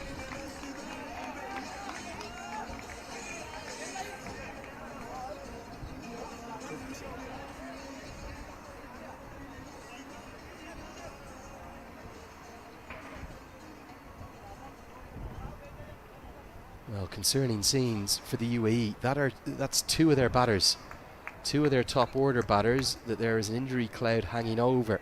And just a reminder, we only have the complete replacement in case of a concussion or a head injury. So both of those 2 Emirati batters are going to have to find a way to bat. The microscope goes even further now on Mohammad Wasim. It'll be Ali to bowl the 19th. Mala is joined by Sundeep Jora.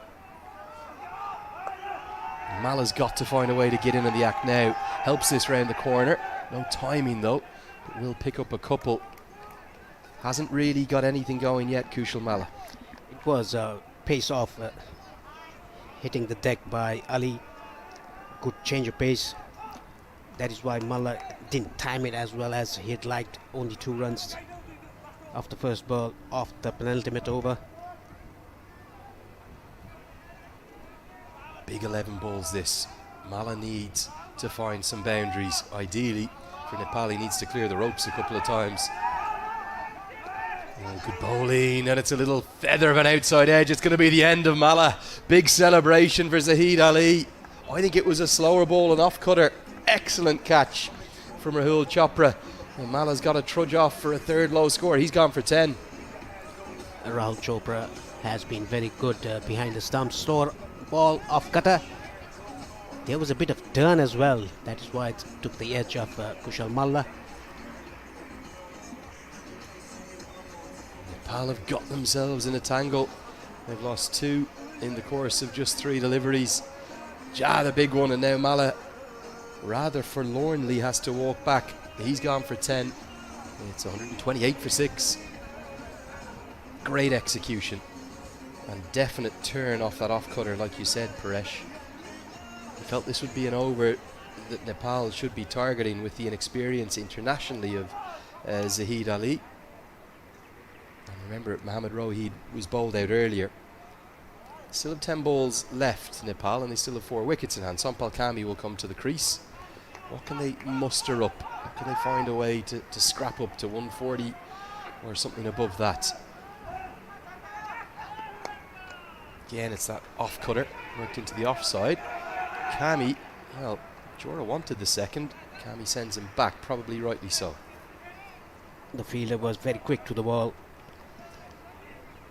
Sompal Kami opening his account on the first ball that is faced. That was exceptionally good bowling by Ali.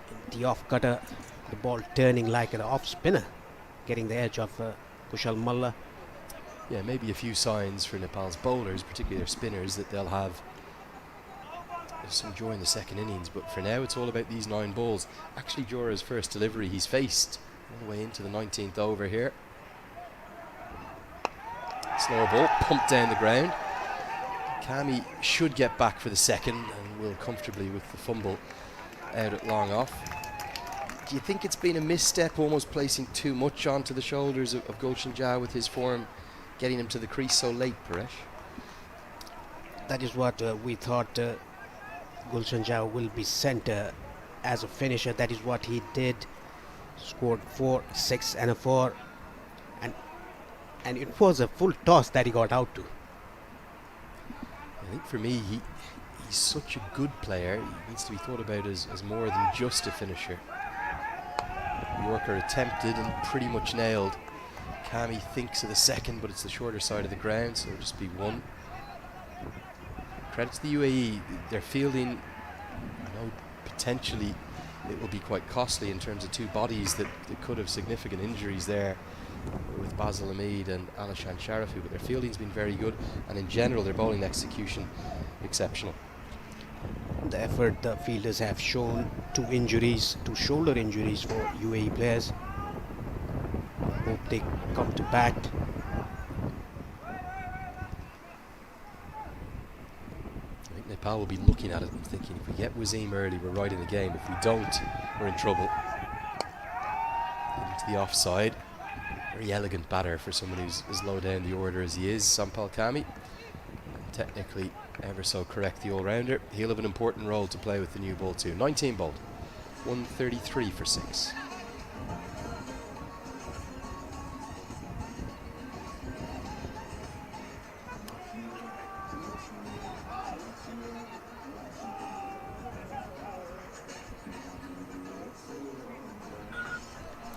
Six ball remain of the innings.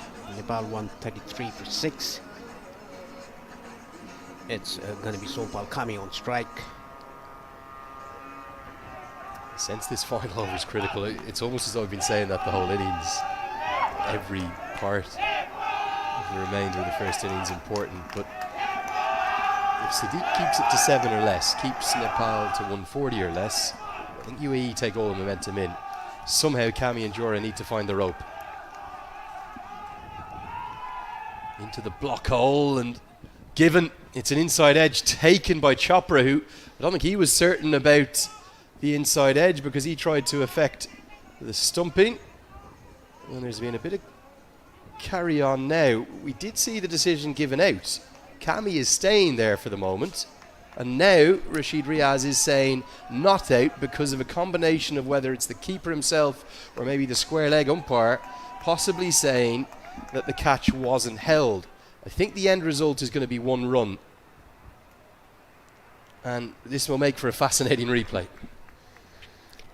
The keeper, Rahul Chopra, he just had a shy at the stumps after taking the ball. That indicates that the catch hasn't been carried. Well, exactly. That's what you would have thought. So let's have a look. It is an inside edge. Held it at first and then dropped it clearly. So great spirit of cricket from Rahul Chopra.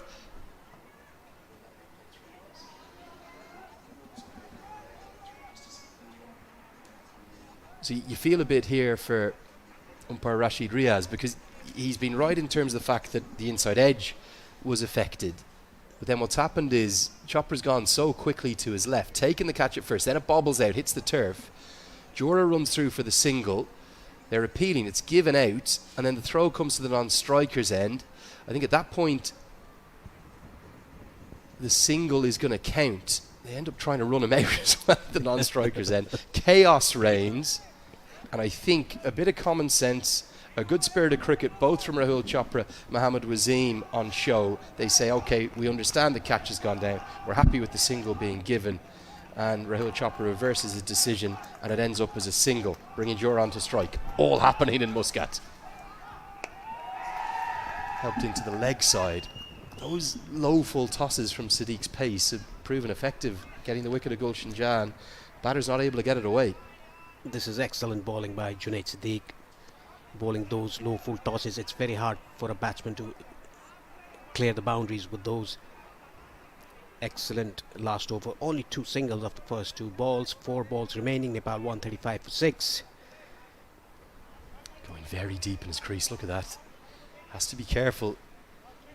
That's why he's a little bit outside off as well. He's anticipating the full length delivery from Sadiq, trying to get underneath it. Instead he goes to the cutter. It's helped away over the offside. Should get a couple. Good game of cat and mouse between the batter and bowler. Kami reacts quite nicely. No boundaries coming though. And this is going to be a below par total for Nepal, Paresh, we feel. Wasim will take this. No boundaries in the last over. Only a couple in the last ball. 4 runs coming off the first 3 balls. They need to look for boundaries. They need to get boundaries. Sompal Kami in particular in the strike. 3 balls left.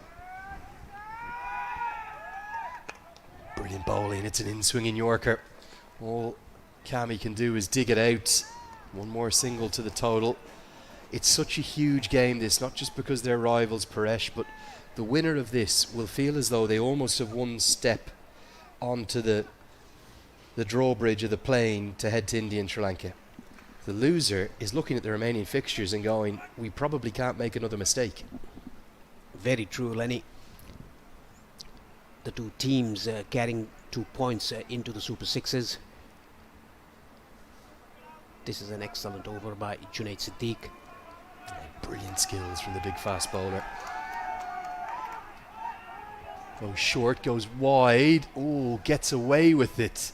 Side on replay will be interesting here. He wanted the wide. It's given as a bye instead.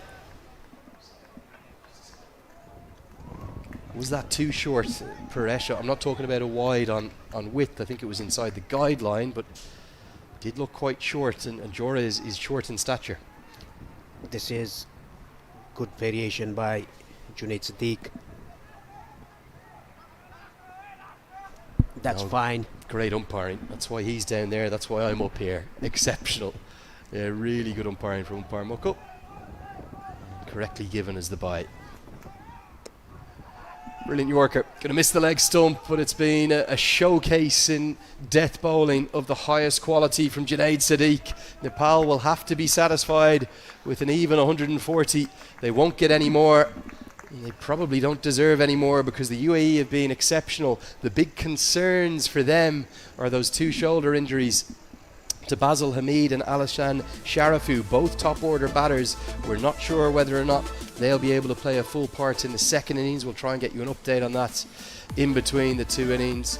But that is the Nepal batting card. Plenty of starts. Paresh, but with the exception of Gulshan Jazz, strike rate up towards 300. Nobody really doing it at a rate that will threaten the UAE. Apart from the opening stand, apart from the power play, the first 6 overs, not getting those runs. This is the bowling card, Junaid Siddiq. Every bowler, there were 6 bowlers used, each and every bowler getting a wicket apiece. Yeah, 6 bowlers, every one of them having some success. For me, the pick of them though was Hyder Ali. Thought he was really impressive with his 1 for 22 and good use of Harshit Kaushik, and actually it was an excellently captained innings from Mohammad Wasim. We'll get a look at the best of the highlights, and the opening partnership worth 56 was probably Nepal's best period of that innings. Once the power play ended, the runs started to dry up. Asif Sheikh looked really good, hitting through the offside very comfortably and confidently, including a couple of flowing shots through his favourite extra cover region. That big 6 over long off to go with it.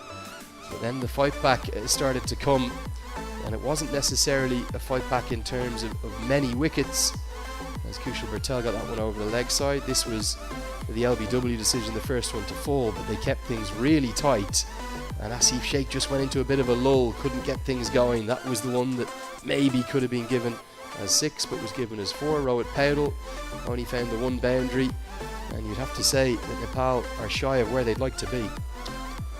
Again, Asif Sheikh, after reaching his 50, trying to slug that ball, hitting the thigh and the ball running into the stumps. Paudel again getting out on 20s. This is the over where Gulshan Jha smashed 4, 6 and a 4 before getting out in a full toss. Yeah, that was the only double-digit over outside the power play. That went for 15. There was the 5th over that went for 12. Everything else was single digits. Disappointment for Jha was that both he and Mala fell inside 3 balls. And then a pretty limp finish as Jora and indeed Sampal Kami couldn't get anything going at the death. Don't go anywhere too far, because the UAE have run rather significantly over time bowling their overs. It means we'll only have a 10-minute turnaround. The restart time is in 8 minutes from now. We'll be off air for 5 minutes. Time to go find a cup of tea wherever you are in the world, or some kind of liquids. We're going to get some water in. It's very warm here in Muscat. Can UAE make it a perfect start to their Super 6 campaign? They'll need 141 to win. Find out live with us here on ICC TV.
Welcome back here to Muscat. We're in the beautiful Sultanate of Oman for this ICC Men's T20 World Cup Asia, East Asia Pacific joined qualifier. The first time the two regions have come together in a final.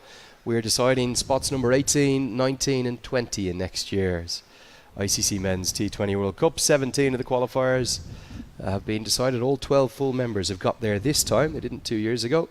And we've got 3 associate sides that will qualify from here in Al Emirat at the Oman Cricket Academy across the course of the remaining 6 days of the tournament, 5 more after today. Andrew Leonard here alongside Paresh Lahani, the former Nepal captain, to guide you through every ball of this much fabled and incredibly interesting clash between these two great associate rivals. They've been right to the forefront and the top echelons of the associate game over the last few years, and they've played out some unforgettable contests, particularly in 2023 and 2024. Nepal held the edge in a big way in 2023 with some famous victories, particularly on home soil, but also it was all turned around at this venue where Nepal have yet to beat the UAE, remember, by Mohammad Wasim and co, as the UAE held sway in 2024. Who will it be today, though? It's 5 apiece in the head-to-head matchups in this format, and the UAE have a few concerns around their batting lineup because 2 of their players have potentially suffered injuries that may make it difficult for them to bat. Lalit Rajbanshi will take the new ball, and we've got the amazing story of Jonathan Figge, who is back into UAE colours for the first time in 5 years on a T20I debut. We're all set. It's 141 that the UAE will require to win. And Paresh, I think it's right on a knife edge. UAE probably slight favourites. Yeah, because they bowled very well. Mainly Junaid Siddiq and Ali. Hyder Ali, the left-arm spinner, is really impressive.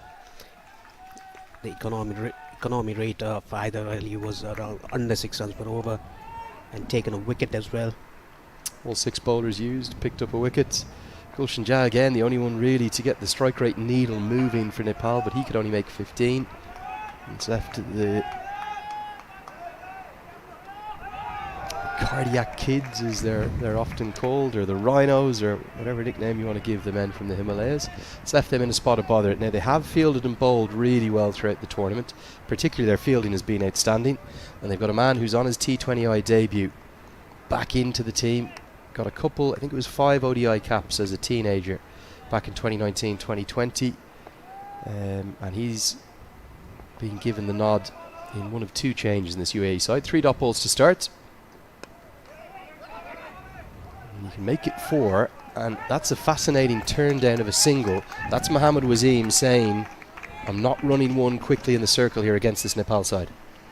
They feel like tigers. You can see Dipen Singh Aire at short extra cover. Rohit Bordell very quick across the turf. Cut away, but straight to the man, Kushal Malla, who does well. And even the dot balls are being cheered vociferously. Really good crowd starting to build up. People making their way in after work. It's just approaching 4:30 p.m. local time. We'll have a gorgeous Muscat sunset, I guarantee you that, as those shadows are lengthening across the surface already. And a really superb start, a maiden over. Look at how deep he is in the circle there, and they're still not taking him on. That would have been a single in the first innings. Rajbanshi starts with a maiden. They need 141 to win still. They'll have to do it now, Paresh, in 19 overs. A maiden over to start off with by Lalit Rajbanshi. He's opened the bowling for Nepal frequently. Even in the one-day international, he's opened the bowling for Nepal. It's gonna be Sompal Kami from the media box end to share the new ball with Lalit Rajbanshi. Kami's in general been pretty good. Mohammad Wasim will come on to strike now. I don't want to say Mohammad Wasim or bust. That's not fair on the UAE side, but he is a huge factor in any match that he plays, whether it's against India or Pakistan for UAE in the Asia Cup, or against the fellow associates. He is that good a player For me, he's one of the top 10 T20I batters in the world for any team, maybe the best associate T20I batter. And he's immediately beaten outside the off stump. Nepal get the wicket of Wasim, they will believe. If Wasim gets off to a flyer, UAE will have the game in hand. That is what we always talk about. Mohammad Wasim, he was beaten outside the off. Some nice shape by Sompal Kami, back of the length. The ball moving away from the right-hander. Still no Karen KC, his great friend. He's keeping him out of the team. The other primary seam bowling option will be Nandan Yadav. Clipped around the corner. The first runs will come. Good piece of fielding by Sandeep Lamachani. But Figgy gets through for the single to get Wasim off the mark, and the UAE's account underway. The other option, though, in terms of seamers, would be Gulshan Jah, who changed the game single-handedly against Japan, not just with the bat, but with the ball. And that is after not bowling in 6 or 7 matches. He took the wicket off the captain Fleming. He was going very good. 60-odd runs for him against Nepal. The sixes that he scored against Sandeep Lamachani was absolutely brilliant. And Lamachani will have his role to play, of course, in this second innings. Little inside edge. Well, that could have gone anywhere. A lot happening out there, and pressure building up on Jonathan Figgy in particular on debut. He's none off 7. He's very tentative, nerves getting into him. A big game, T20I debut.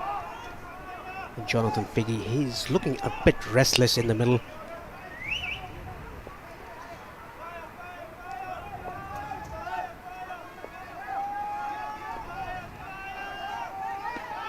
Sharp movement back in. I don't think it's going to be a first international run for Jonathan Figgy, because it's going to be a leg by, so he moves to none off 8.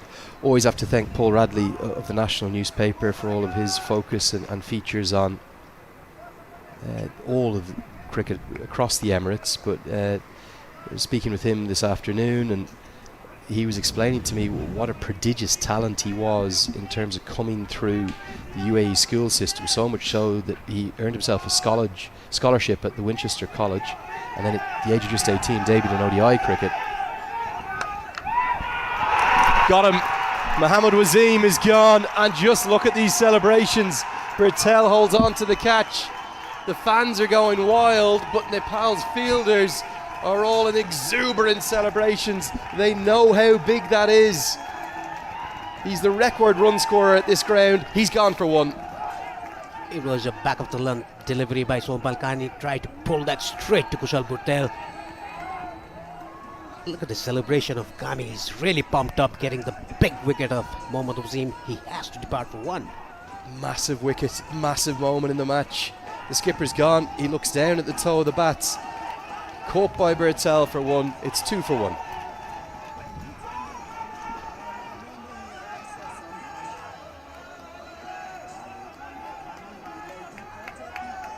Wickets in associate cricket for me, Paresh, they don't come any bigger than that. He's the tournament's leading run scorer already. And just a huge moment in the game. It really is. It was a back of a length ball, probably a little bit fuller than I think Wasim thought. Was it there for the pull shot? It was a back of the length, a bit fuller, but talking about Mohammad Wasim, he can score short of any ball. But I suppose my point here, Paresh, is that he's working against every force of that delivery, isn't he? The ball is shaping away. It's a bit fuller than a nice pullable length, and as a consequence, we know how well he plays into the leg side. It's just not the right option, and maybe that pressure built up by Figgy has paid on the captain. Sharafu's to the crease. They won't run 1 to Dipender Singh Iree, who picks up cleanly, but great news for the UAE. It looks like it was probably just a bruise of that shoulder as he landed on the rope. He's fit to bat. So wicket taking over for Kami, and UAE are in an early spot of bother, 2 for 1.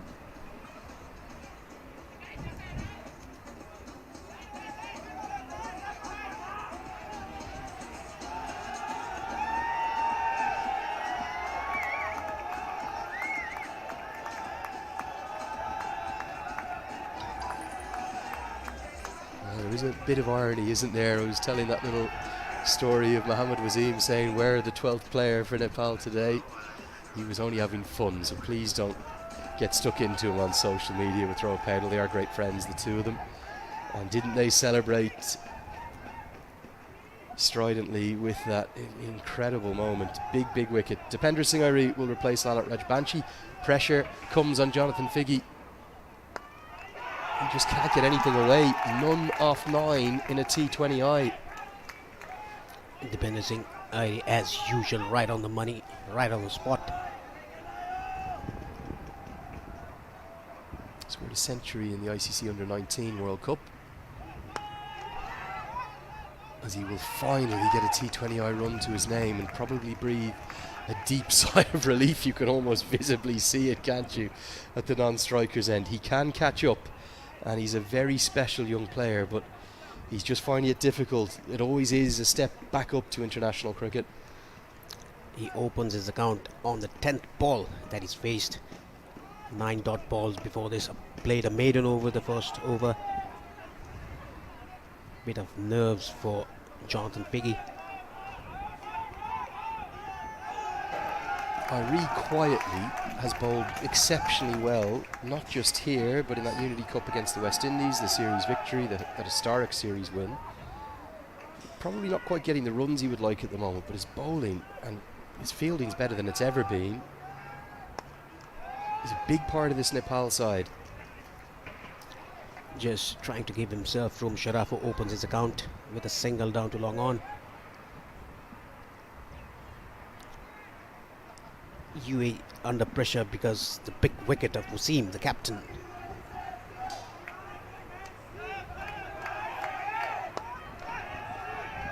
Down the track, that's a bit more like it for Figge. Yeah, Airi looks in complete control of his bowling at the moment. Looks very happy with where his game is at, and he's very comfortable bowling the power play with just 2 fielders out. He can also bowl then at the death too. That is the good point of Dipender Singh Airi. He can open the bowling, he can come in middle overs, he can bowl in the death overs as well. Chip towards long on. Fielder runs around, goes wide to his right, and I think it's going to go all the way. Dipender Singh Airi will have felt as though he was in the game. It was a slightly chancy stroke from Sharif, who came off the inside half of the bat, but he got enough of it to get 6. Even though it came inside half of the bat, it was played away from the fielder at long on, wide long on, just over the boundary line. 6 to finish the third over. 9 runs coming off it. UAE are 11 for 1. More like it from the UAE. They'll need to show intent in this power play. Yeah, make no mistake, this is not an over par score. We don't see anything in the surface. We didn't get any indication from Anoop, the head groundsman here, that he felt this would be anything but a pretty decent track. And for me, it's looked exactly that. It's looked like a good playing surface. I thought the UAE bowled and indeed fielded really, really well. But Nepal's strength in this series, Nepal's strength against the West Indies in that Unity Cup, their strength in recent times has been their fielding and their bowling. So if they're going to win this contest, it's going to be their performance now in the second innings that will do it for them. And there's plenty of quality in this Emirati batting lineup, even without Mohammed Wasim, as a change of angle is going to take place for Cameo. Come around the wicket now. Nearly cleans up Jonathan Figge, who continues to struggle. The last ball he drove off Sompal Kami was a good, confident looking shot by Figge. This time around he fishes outside the off stump. The ball missing the off stump, through to the keeper Asif Sheikh.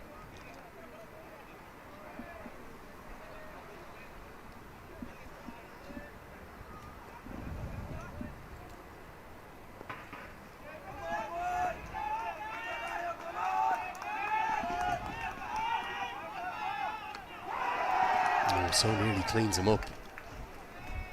Figge just can't get anything going. Lots of pressure building on the young man. Just tell you a little bit more about him. Yeah, went over to Winchester College, debuted in that ODI series just at the age of 18, went to South Africa for the Under-19 World Cup, made a century down there, the first ever UAE player to do so at any global ICC event. And then, well, he drifted away from the game, always had the passion for it, but went kind of out of favour in terms of selection in a difficult period for UAE. Maybe a wide down the leg side, and then it was the ILT20 development tournament where he was the highest scorer, 273 runs across it, that has kind of pushed him back into the international reckoning. It's probably fair to say that he's more of an ODI player than a T20 player, but he definitely deserves his chance back in. With all the problems that UAE have in the ODI format, you'd imagine he's surely got to be given his chance there. Problem is here, needing 7 and over right from the off, you can't afford to be 3 off 14 unless you catch up. He has to catch up. It shows that in the start he was pretty nervy, making a T20I debut for UAE.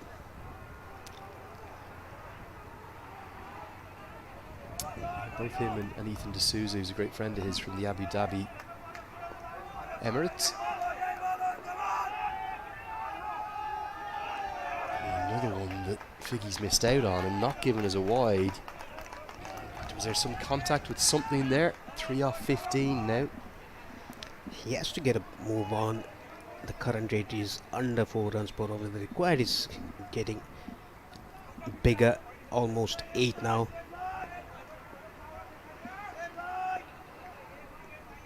Final word from that Paul Radley piece 3 years ago. He was thinking of giving up cricket altogether through the pandemic. He'll be delighted that he's stuck with it, deserves his chance again. Nepal, though, are putting the squeeze on him. 3 off 16 for Figgy, 4 bowled, 14 for 1.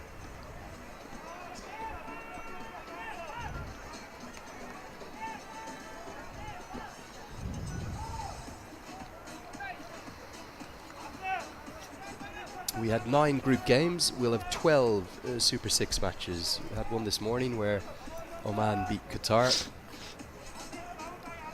And as the sun starts to paint the most glorious picture in the background, look at the Al Emirat hills that surround us. I was lucky enough yesterday to get down to one of the main wadis, Paresh, about an hour and a half south of here. I'm still trying to work out exactly what I witnessed, because natural sort of spring, you walk up into the canyons and water, you can go on a swim. Beautiful place, and it is the entire Sultanate of Oman. The people are the nicest you'll ever meet, super friendly. It's just a great place to come and watch cricket, and some pretty good local food to go with it as Nandan Yadav comes into the attack. You've enjoyed your time here so far. Your first trip to Muscat, Paresh? Yes, I've enjoyed every bit of it. It seems like I'm back home with the hills surrounding the valley. I think the hills are a bit bigger back in Nepal, aren't they? A little bit greener too, maybe? Yeah, a bit of green in Nepal. These mountains are all boulder mountains, not muddy mountains. Yeah, they're very pretty, particularly this time of day with the sun kind of casting those shadows. Leading edge. Irie goes towards it, can't get there. There was just a momentary hesitation between Dipendra Singh Irie and Rohit Paudel. I think either of them maybe could have got there if they both had went wholeheartedly, but with the ball hanging in the air, they both had a look at each other and just held their momentum, and as a consequence it fell safely. Coming down the track, Alison Sharafu lands between the two fielders. It's probably the only place that could have gone and fallen safely. Incredible moment of fortune, because if Irie can't get there with his pace, nobody's getting there. Back live now. Good stuff from Nandan Yadav though. His radar in the first couple of games, he bowled quite a few wides. Much better start from him today. From the first ball of this over, Alison Sharafu is trying to get down the track, trying to hit Nandan Yadav over the top, over the bowler's head, but he's not been able to do so. Nandan Yadav, in the other hand, bowling very smartly, bowling behind the length, back of the length, and getting that leading edge which dropped in no man's land between the two fielders. It could have gone anywhere, couldn't it? Could have looped up for the easiest of catches, but very fortuitously for Sharafu, fell safely. Down the track, it's a big blow. It's an almighty blow. I think that's definitely the biggest of the day.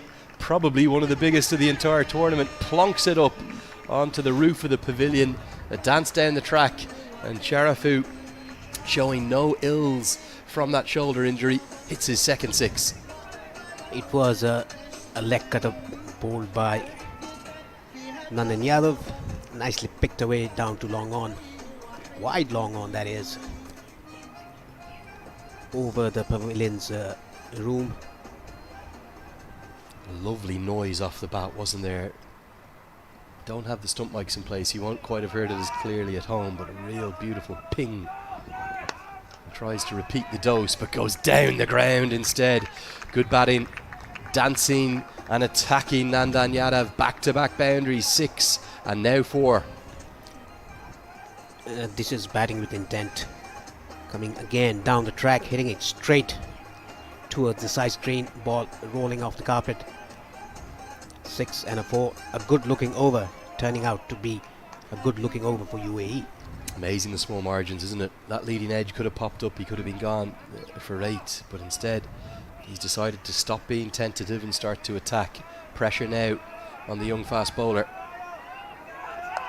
Looks for the short ball, which will just be pulled away for the single. So it's 11 runs from the 5th over, and crucially Sharafu will keep the strike. Much more like it for UAE coming into the contest now in the chase. It's 25 for 1.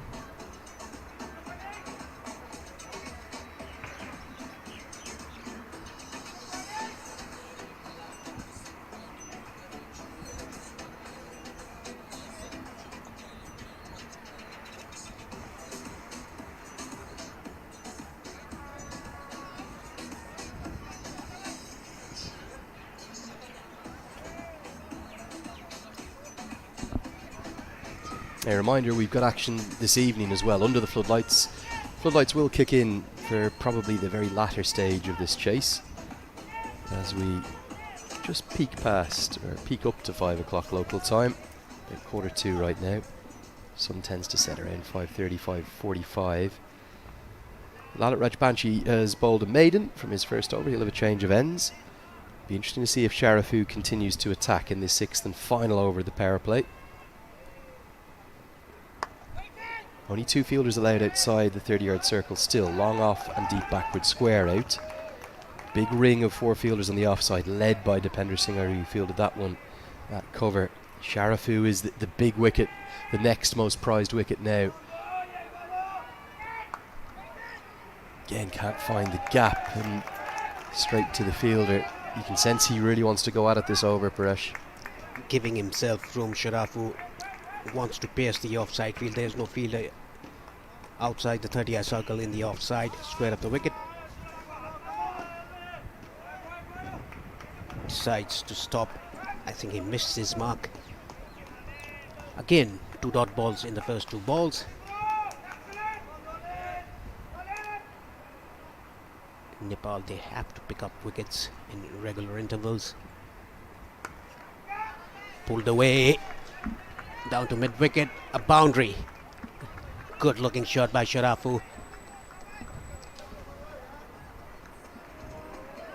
It's a great intent, and he's somewhat sparing Jonathan Figgy's blushes because he's managed to sort of hog the strike over the last couple of overs and play really aggressively. Not the greatest delivery from Rajbanshi.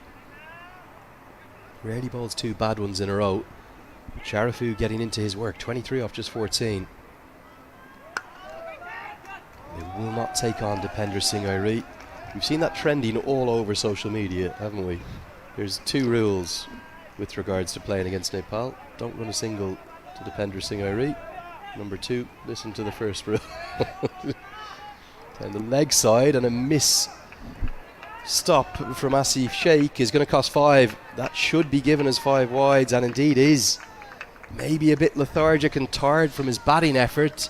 Not the right line from Rajbanshi. 5 free runs to the total. Straying down the leg side, the ball going between the feet of Asif Sheikh, couldn't stop the ball. Bonus runs for UAE.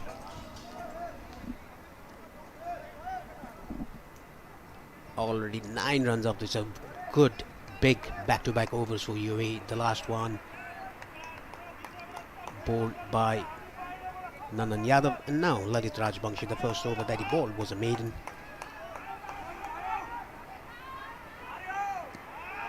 Back on the money this time, but a costly 5 wides. Those 5. UAE not ahead in the chase, but definitely coming back into it. And because it's only 141 that they chase, the required run rate is very manageable at 7.5 runs per over. Lamachani's 4 overs are going to be 4 big ones. As he goes down, over long off and hits it for 6. The final ball of the power play will maybe edge that power play towards the UAE. Rajbanshi's over goes for 15. It's 40 for 1.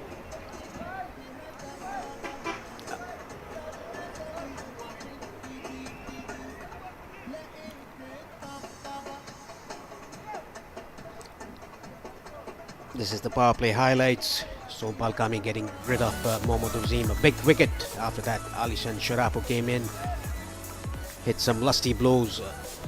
Dipender Singh area was hit for a 6, and then coming down the track and hitting Nandan Yadav over the top for a 6. Even for Lalit Rajbangshi, Alishan Sharafu coming down the track, giving himself room and hitting it over long on for a 6. This one was straight down the leg side, wide given, and this is an extremely good shot, giving himself room over the long off fielder for a 6. The thing I love about this rivalry is, okay, it's honours even in terms of T20 cricket between the two sides. They both won 5 matches apiece. But there's always such ebbs and flows and peaks and troughs in the games between the two sides. As Gulshan Jah is called upon, and Figgy goes downtown, and he finally gets in the act. He gets a boundary. Mid-off was up in the circle, slightly full from Jah, and Figgy cashes in. Confident looking shot by Figgy. Hits it with a straight bat. The mid-off fielder was inside the circle. Interesting bowling change this one. So often it's either Lamachani or a spinner that will bowl the 7th with the fielding restrictions kicking in, but fielding restrictions being eased even. 5 fielders allowed on the rope now. But because Jah was so good against Japan, they've gone with him. UAE starting to look very comfortable and confident in this chase. Especially Alishan Sharafu, he's 29 of 17, whereas Figgy with that boundary moves to 8 of 18 deliveries. Even though Figgy hasn't done justice to his strike rate, Sharafu has played very well, coming down the track to the fast bowlers.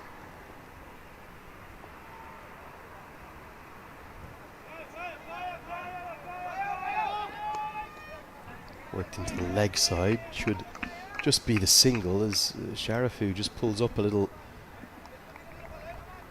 timidly towards the end of that run, adding a lower leg problem to the shoulder that he's probably continuing to feel. Reminder that we're not certain whether or not Basil Hamid is going to be able to bat, so that could be a factor in this second innings.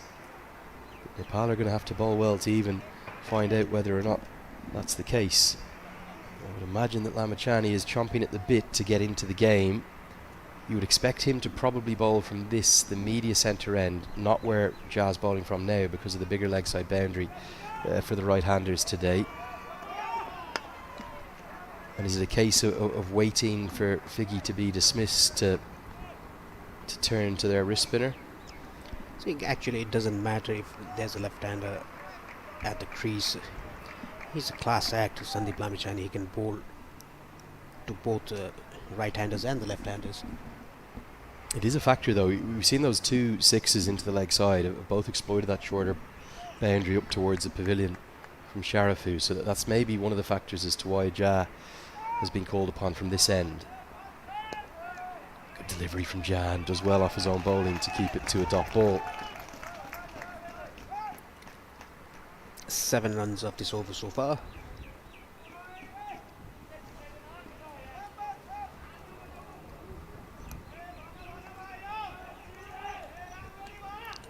Alishan Sharafu, the luck that he needed. It was a top edge, the leading edge that dropped into no man's land between the two fielders. Rohit Poldal and Dipender Singh Airi. They're right on the money again. Don't think they'll get a second. Again, Sharafu pulls up quite quickly at the non-strikers, and he doesn't look 100% comfortable or happy with where his body is at. Thuds the pad in frustration. 8 overs come from Jazz first. It's 48 for 1.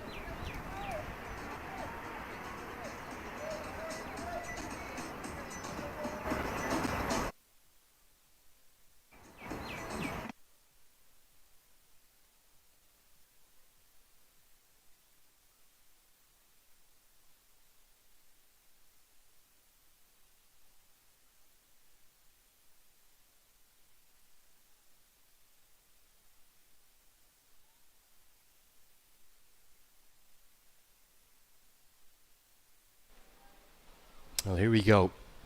Massive moment in the game. Sandeep Lamachani will come into it. He's had kind of a tale of two halves to his 2 bowling spells so far. 2 overs, none for 19 and none for 20 in the first half of his first 2 games, and then he's fought back really well, picking up wickets and keeping things tight in his 3rd and 4th overs. He would love to start well here, mix up, and they don't take on Lalit Rajbanshi. I don't think Sharafu's running particularly well between the wickets there. You can almost see him limping. And with the Tiger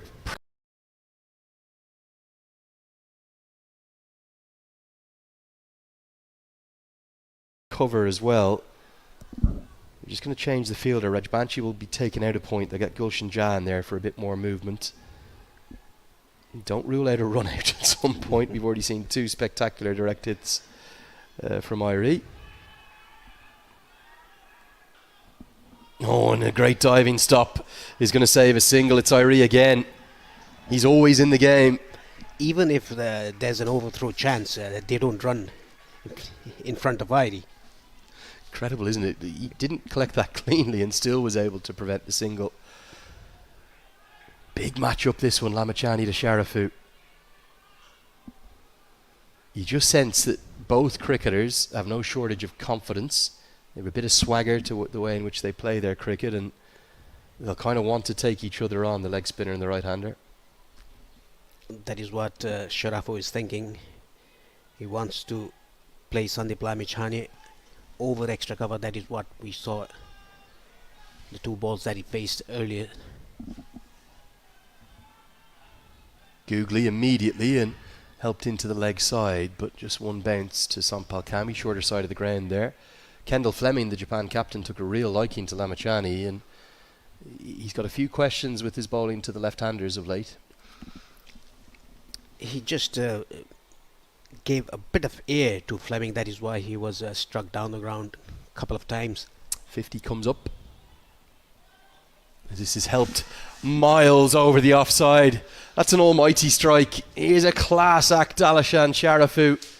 Always been thought of as, well, the most prodigious of young talents to come through that Emirati system. Their former under-19s captain.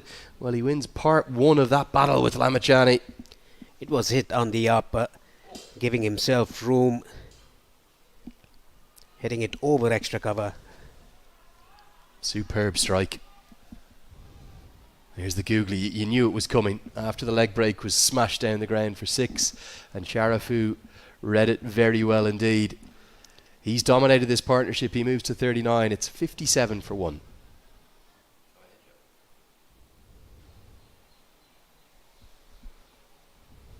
Nepal looking in need of wickets all of a sudden. This has been a good partnership. Okay, Figgy hasn't done much. He's only got 10, but Sharafu has played really brightly. And you sense that if Nepal don't see the back of him shortly, UAE will be sitting pretty on top of the table alongside Oman come the end of this match. Even though Figgy is 10 of 12 in the contribution, look at the rate that the partnership has been built. 55 of just 37 balls. That shows how Sharafu is striking the ball. It's going to be Gulshan Jha. Now Sharafu wants 2, and he feels as though he can get it because it's perfectly weighted, and he's judged it well enough despite the slight stumble after he completes the second. Been in the wars today, Sharafu, isn't he? But he moves into the 40s and he's playing a fine innings here. UAE controlling this chase. coming down the track, playing with soft hands into the gap. There's a big gap between the fielders there. Rohit Paudel had to come from the boundary line. That is why they were able to take 2 runs.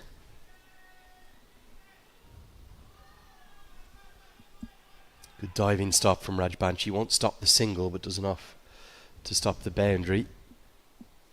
Nepal's bowling just looks a little toothless all of a sudden, and it's giving every indication to exactly what we said, that we feel this is a good batting surface. Nepal were well shy with 140 of where they could and maybe should have got to if they batted with a bit more intent.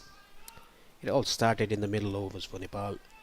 The opening partnership was good. They were going around 8.5 runs per over.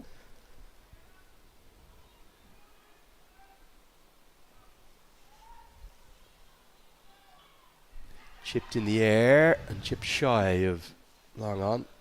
They probably haven't done a particularly good job of keeping Figgy on strike either. Sharafu has faced the majority of the last 4 overs, which is why the chase has started to accelerate. 80 off 69, 9 wickets in hand, even if there's an injury to Basil Hamid. Well, it's all stacking heavily in favour of the UAE right now. On the other hand, Nepal will have to take wickets. They cannot just restrict UAE. They have to take wickets. Problem with the field here as well is, you can see with that shot, fine leg is in the circle on the leg side. All the other 3 fielders, long on, deep mid-wicket, deep backward square, are out. There is a single every ball, if they want it, and there's sometimes a 2 on offer, with very little risk. Yeah, because the fielders are way in the boundary line. There are big boundaries here. What they can do is just play with soft hands, take 2s. You don't have to take any risk.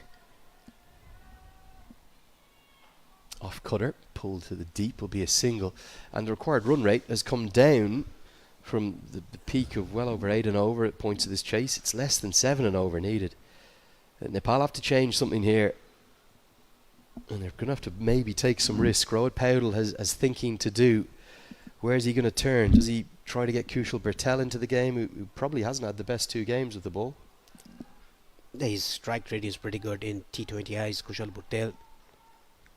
He has the 2nd best strike rate in T20 eyes. Yeah, just Kuldeep Yadav takes wickets quicker than him, remarkably.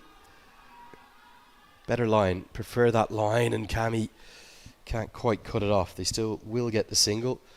The most comfortable of 7 runs that they require from the over, guided around by the UAE. This partnership's been a very good one. They're in cruise control at the moment. It's 64 for 1.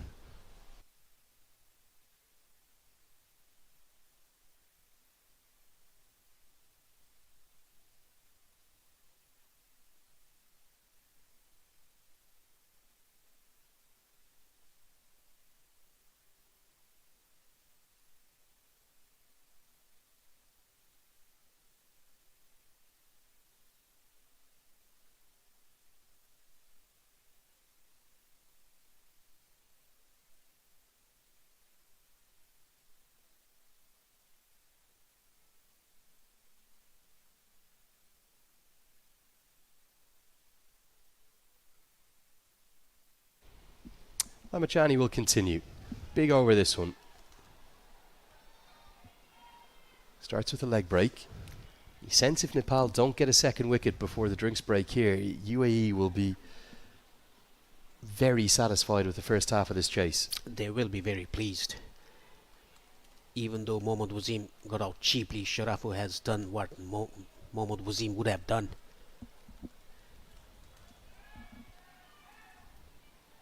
Inside edge, could have gone anywhere. Misfortune for Lamachani, that's going to cost a boundary despite the diving efforts. Sharafu, very lucky here. Was looking to probably go into the offside, I think. Has tied himself in a tangle in knots and, well, just flays the bat at it and somehow gets a boundary. That was a googly ball by Lamachani. The ball hitting the inside edge, running down fine towards the final boundary.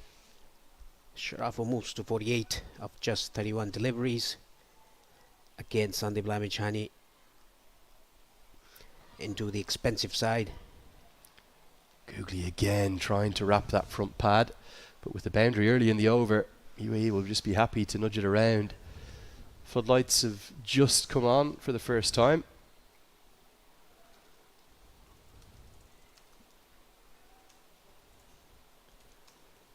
Sharaf, who looks a bit itchy out there. He's struggling with his leg, calf or hamstring.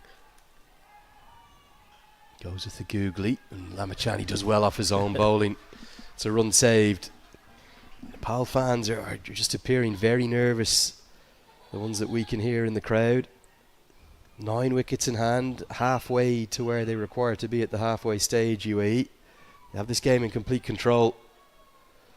Big swing and a miss though, doesn't pick the googly. Nepal were also in a similar situation at the end of the first 10 overs. And they completely lost it after that. Very good bowling. Credit goes to the UAE bowlers, the way they bowled, the way they fielded in the first innings. Promise you there'll be another twister turn, Paresh. As Figgy gets a good piece of it. He's going to get a maximum. Didn't look like he struck it perfectly at first, and Lamachani's frustrated. But Figgy's 12 off 24 will jump off to 18 off 25. 11 from the over. Nepal are looking really concerned as to how they're going to get themselves back into this contest. And it's the UAE again here in Muscat that are seeing the best of this Associate El Clasico, dominating the contest. 75 for 1 the score. And if the floodlights come on, we'll have a break here at the halfway stage of this first innings. Nepal are left with it all to do. UAE going so well thanks to this second wicket partnership. They are 75 for 1.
Well, Stuart Law has done all that he can as the floodlights come into that full effect, even though the sun is probably another 20-25 minutes away from dropping down beneath the mountains that surround us.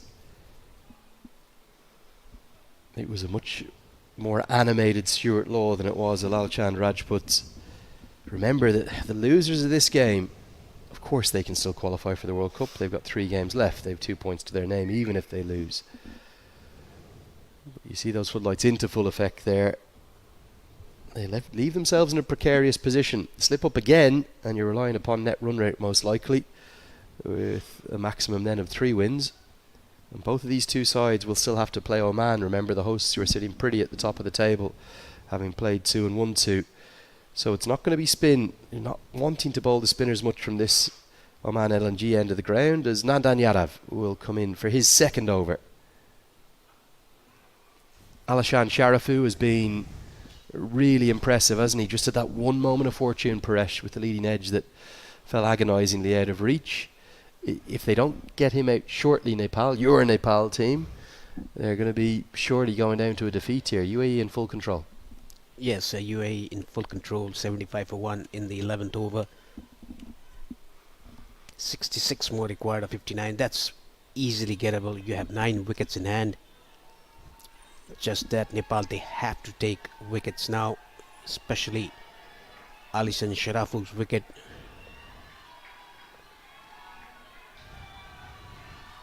Well, that's going to be 50 and a brilliant way to bring it up. Just a check pull shot that goes all the way for 6. It's come in sparkling style, 34 deliveries. It's a 12th career 50 from just 55 innings for Alishan Sharafu, his second against Nepal, and he has played, well, a gem of a knock. It was just a short arm jab onto the leg side, down to long leg, which resulted in 6. And brings his 50 as well, 53 of 34 with 5 sixes and 3 fours. And that's the big difference. 8 boundaries in total across that entire Nepal innings. They only hit 9 fours and 4 sixes. Sharafu nearly matching that himself as a run-out chance comes, and it would have been gone. Sampal Kami did everything right. Picked up quickly, got the throw in effectively, probably at 2 stumps or about that angle to aim at, and I think Sharafu gave it up. This is a golden opportunity missed by Nepal. Sampal Kami getting the ball very quickly and releasing it. There were nowhere to be seen. Sharafu. Crazy piece of cricket. He didn't even dive to get back in. He just stood there watching the ball. Direct hit would have been gone and would have changed the game. For the second time, Sharafu has a bit of fortune. The UAE are dominating this contest right now. What can Nepal find? Run out chance again, but Jora just not quite as quick as others in the ring. To show you the side on of that run out chance to show you that I think it would have been out by, well, 2 yards because Sharafu gave it up.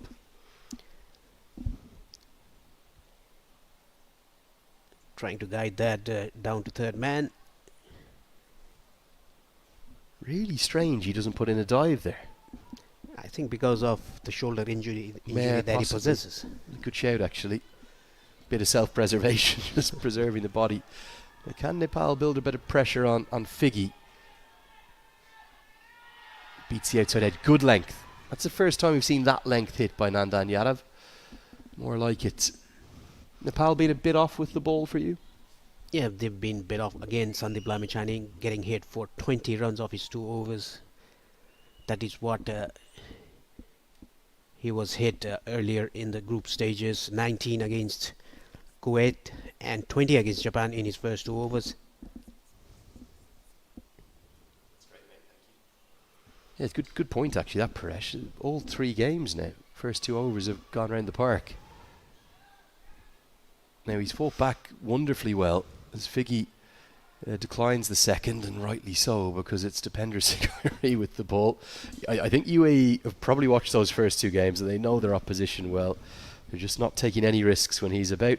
Here's the moment for 50 for Sharafu. It's been such a good knock, hasn't it? And the difference with the Asif Sheikh innings, as he celebrates and lifts his bat towards his teammates, the ball striking and the strike rate significantly better, and actually he's got better as the innings has gone on, whereas Asif Sheikh, who played well for 50, when he got into sort of the 35-40 region, he just became completely becalmed and couldn't get anything going. That is the difference between the 2 sides we've seen. It's Dipender Singh is going to start the new over, the 12th over of the innings. Just a fraction over a run of ball needed. What can I redo?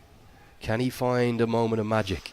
It's really been him and Gulshan Jha who kind of have been spearheading, and Kushal Bertel, those moments of brilliance for Nepal. They need something, and they've got it.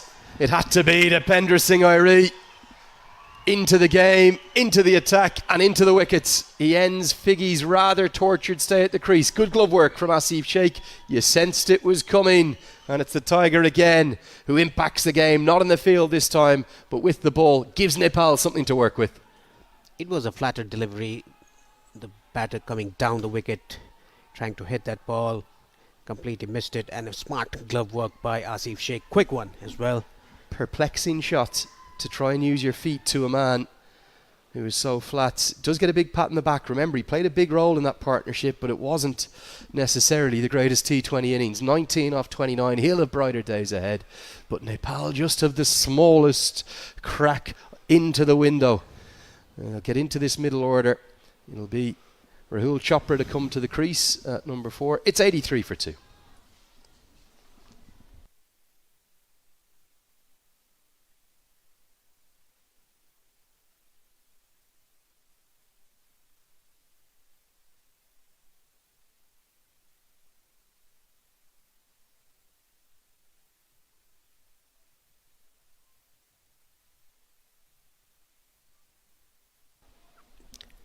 It's Rahul Chopra, the wicket-keeper batsman from UAE, the one-day international captain for UAE. Now, Chopra historically can start a bit slowly. Can they pile up a few dots, build up a bit of pressure that would then, as a consequence, leverage further pressure on Charafu? Chopra's not the big wicket, Charafu is. But dots to Chopra, which can be easy to come by at the start of his innings, could just find a way to force Charafu into a stray shot. Good change of bowling this to get Dipender Singh Ari into the attack. And finally, there's a single from the over. The first over of Nepal's innings was a maiden, if you remember that. A maiden played by Figgy against Lalit Rajbangshi. Feels a long time ago, that. Amazing how that second wicket partnership changed the game. It's a really good over. They won't even think about the second because Charafu will want the strike. 2 runs come from it. The Tiger at it again for Nepal in this format. Such a good T20 cricketer, one of the best in the world. 12 have been bowled, 85 for 2. Right the way up there in the top 5, isn't he, in the all-rounder rankings for T20I cricket. Plenty more big building blocks for the turquoise UAE team there through the middle overs, particularly 6 to 11, that Nepal just didn't have. And it wasn't like Nepal were losing wickets at that point. Why weren't they able to get it going in that first innings, Paresh? What was the problem? It was surely a big... UAE bowled very well in the middle overs without giving away anything to the Nepali batters. Interesting call, this one, to turn back to Gulshan Jah. Again, they're not even considering when the ball goes anywhere in the proximity of Irie. Neither batter really leaves their area.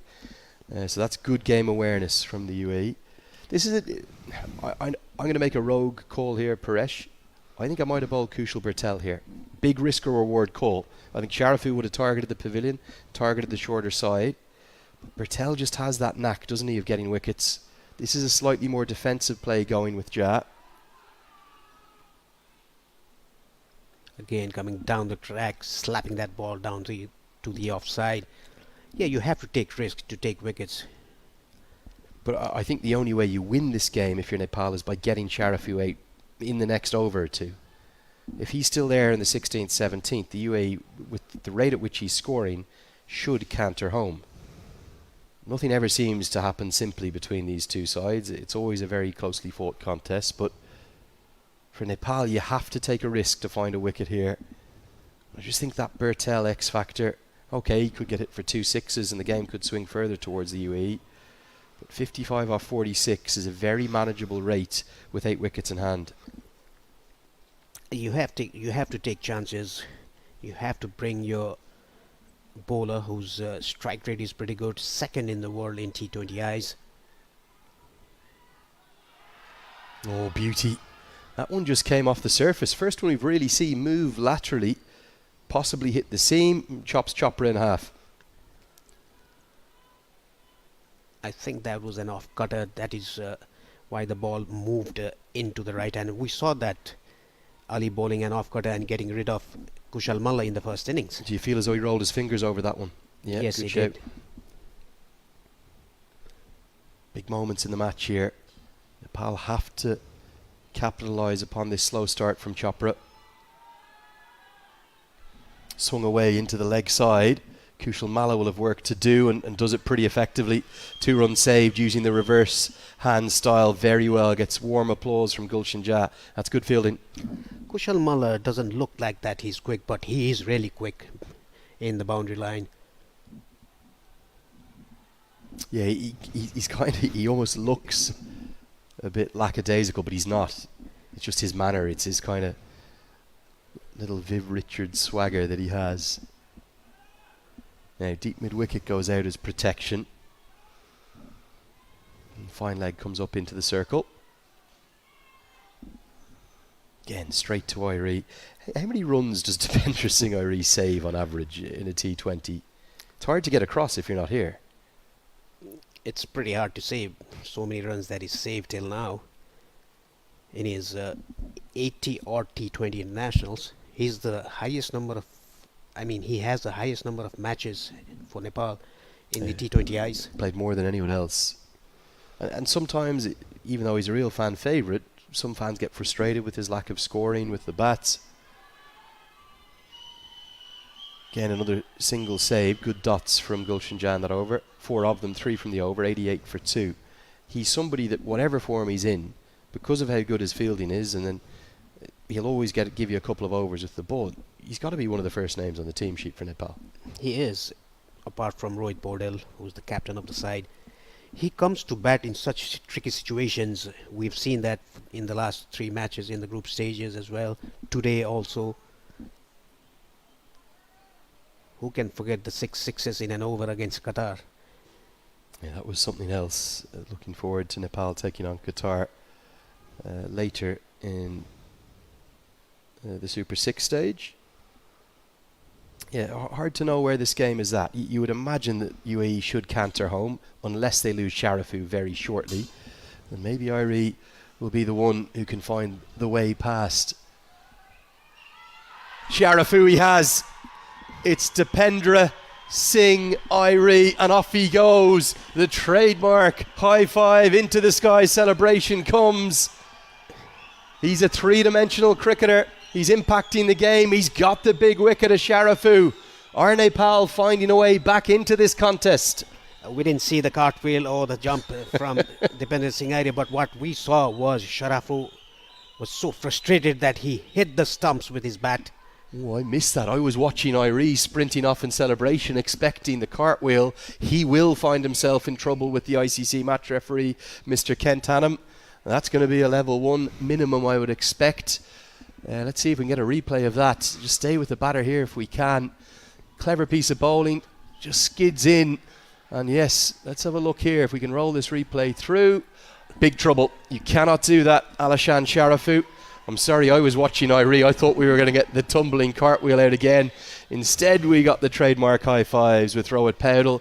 It doesn't take away, though, from how Alishan Sharafu played. It was an outstanding innings. It's put the UAE in a very strong position. He's gone for 58, though, off 40 deliveries. 8 boundaries altogether in there, and it's 88 for 3. That was bowled a bit slow through the air and skidded on to hit the stumps. Very frustrated, Sharafu. You're always going to be frustrated. You just can't do that. And umpire Muckle has seen it. I have no doubt that Kent Hannam will have seen it. And it's just I suppose a slightly poor moment there. We'll let the code of conduct deal with that as Harshit Kaushik comes to the crease. The left-hander. Again, another opportunity here. Someone who can start slowly for Nepal just to bowl a few dots, and the Nepal fans have really come to life. We have now twice described a sensation of Irie impacting the game, and both times it's brought about a wicket. It's incredible. You can just sense it with him. He's such a fascinating character to watch play cricket. He can do it in the field. He can do it with the ball. Are you surprised? I know he's had a few opportunities. He was at the ILT20, but I don't think he played at all for the Gulf Giants. Did well out at the GT20, where he was playing with Carlos Brathwaite. Affected that ludicrous run out off his own bowling. You surprised he hasn't had more opportunities around the world? Yeah, pretty much surprised. He hasn't got that opportunity that he should get. He's such a quick. He must be the best in the world. Oh, now where's this one gone? Under edge, they're going to dash a single. I just think even in terms of bringing him into a squad, you could actually put Dipender Singh into an IPL squad, not play a single game, and he'd raise the standards of the fielding in that group. He's that brilliant to watch. I know we wax lyrical about him, but when you're at the ground here, you see things you sometimes can't see at home, and it's just the impact he has around the field. Lifts all the standards. It's an excellent over. Just 3 runs have come from it, and the big wicket. Are we witnessing a game that's going to go to the 40th and final all of a sudden? It's 50 exactly to win from the final 6. The UAE is still in control, but Nepal have some hope with that wicket of Sharafu. It's 91 for 3.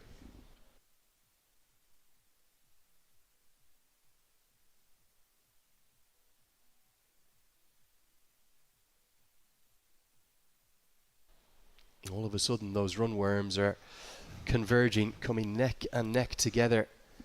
They were looking in such comfort with that second wicket partnership, despite Figgy's lack of strike rate, because Sharafu was hitting it so well, 8 boundaries.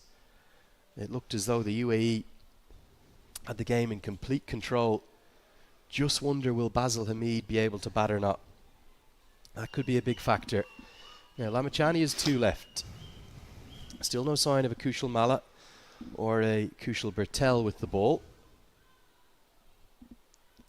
But they're going to continue with Gulshan Jah, who's been wicketless but pretty consistent. Just 6 runs and over he's going for. Can he find the 4th wicket? Picked up into the leg side. There's a fielder there who holds on. He will find the 4th wicket.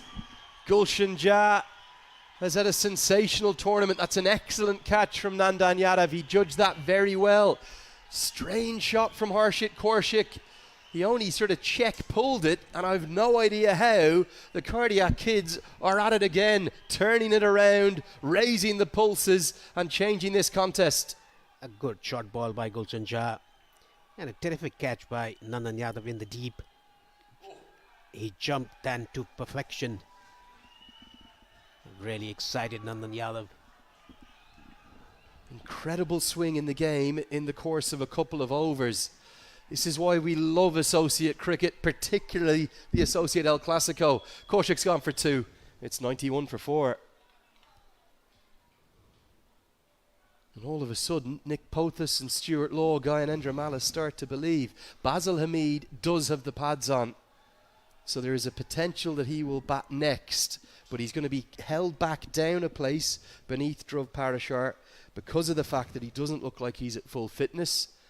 As the youngster will come to the crease under a bit of pressure. 2 new men are out there. And the left-hander's gone, so there's 2 right-handers to bowl to.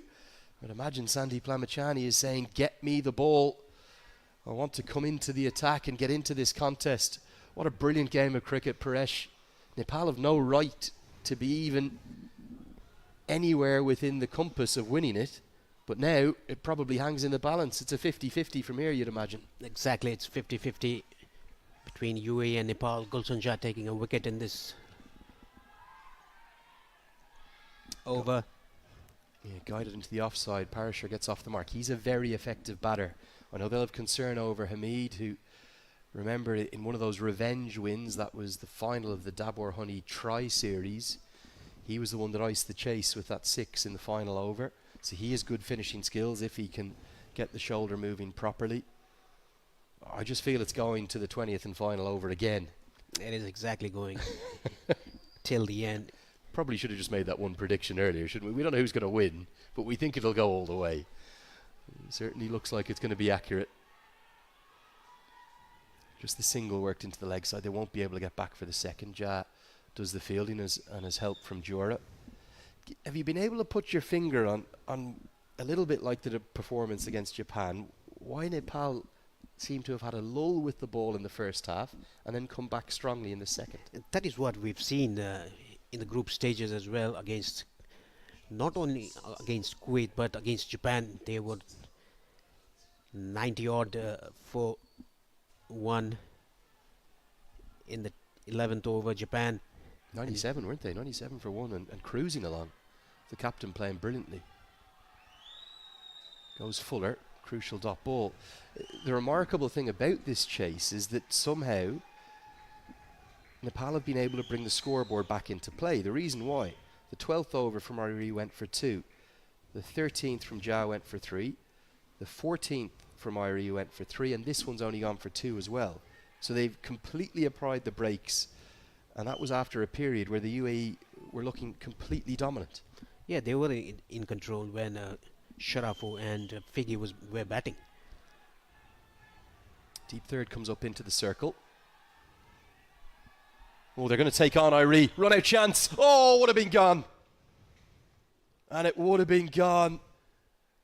The crowd reached a fever pitch in anticipation, and it hit everything but the direct hit. It's the first time they've run a single to him. A clap of the hands in frustration from Irie.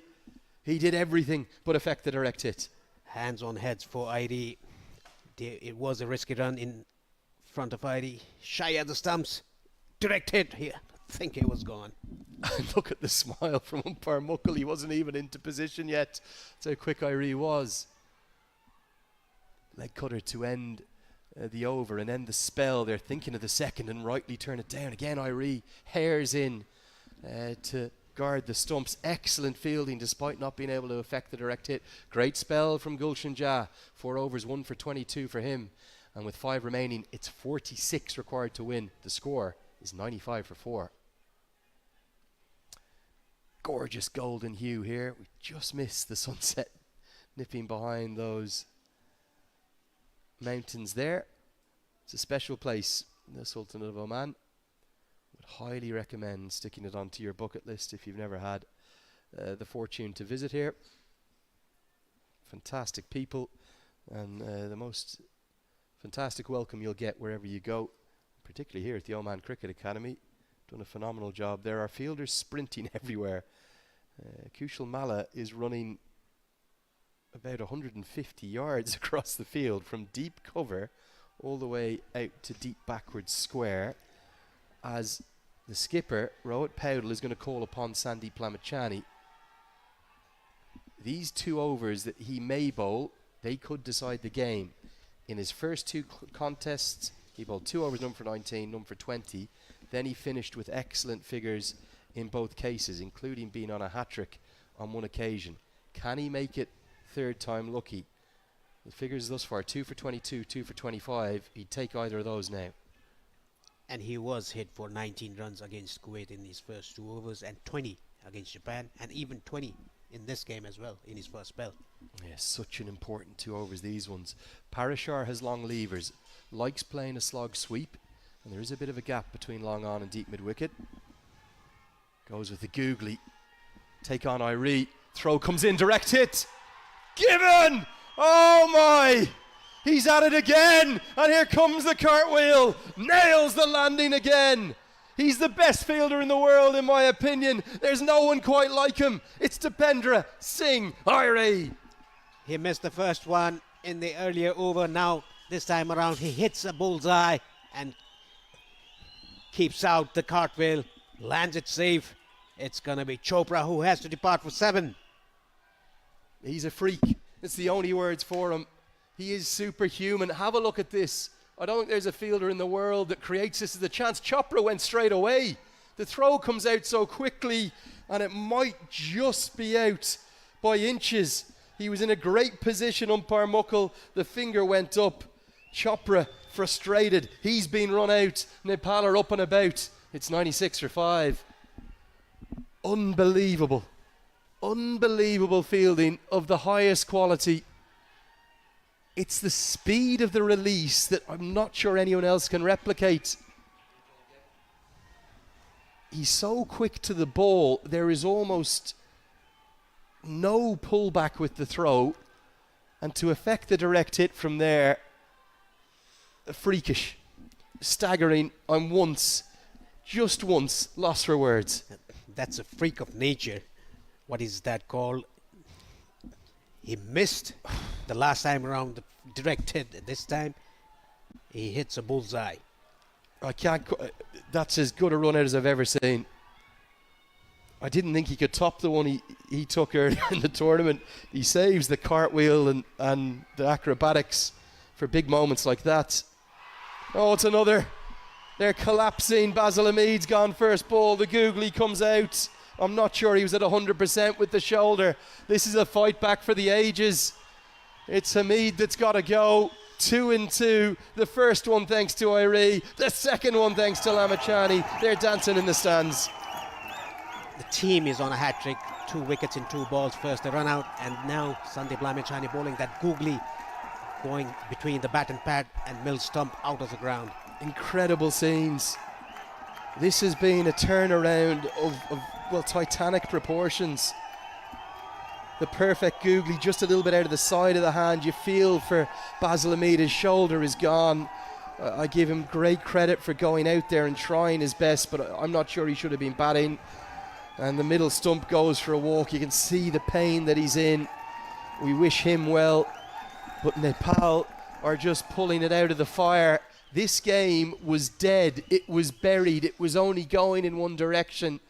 And somehow the UAE have collapsed from a formidable position of 83 for 1. They've lost 5 for 13, and Nepal might be thinking about staying perfect and staying unbeaten in the competition and taking one step closer to that World Cup spot. Ali, the new man at number 8. What a game we're witnessing. Paresh, exceptional performance from Nepal, but it's really all about one man. It's about Dipender Singh Irie. He's the one who started the change in the game when Alishan Sharafu was going guns. 5 sixes for him and 3 fours in his innings. And the run out that he created, the 2 wickets that he took. Dipender Singh Irie leading from the front for Nepal. It's going to be one of those incredible matches where we may not mention Alishan Sharaf, who's in. Well, if UAE win, we will. But we might not mention Asif Sheikh's innings. We might not mention Alishan Sharafu's innings. And we might only be talking about one fielder at the end of this match. That is what he has done. With the ball in the hand.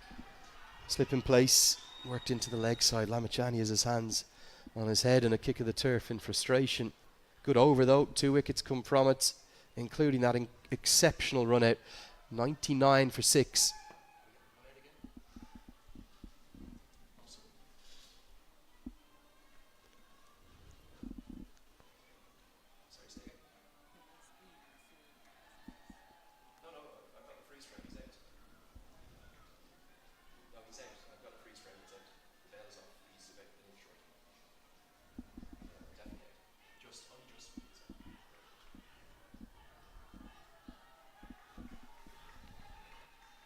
You've got to give great credit to the umpire as well, because this is as close as they come. Chopra went immediately.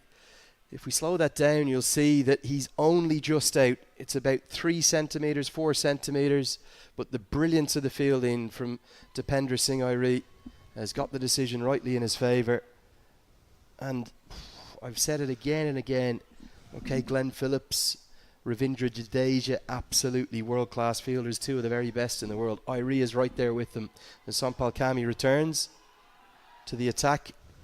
Now, Nepal have had their problems with their death bowling. Do not rule out the UAE getting back into this contest. Parashar is the key man.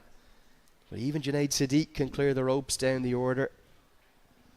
But for all the brilliance of Phillips and Jadeja, I'm not sure whether they make that into a chance because of the speed of Irie and the speed of the release. It has changed the game. It has definitely changed the game.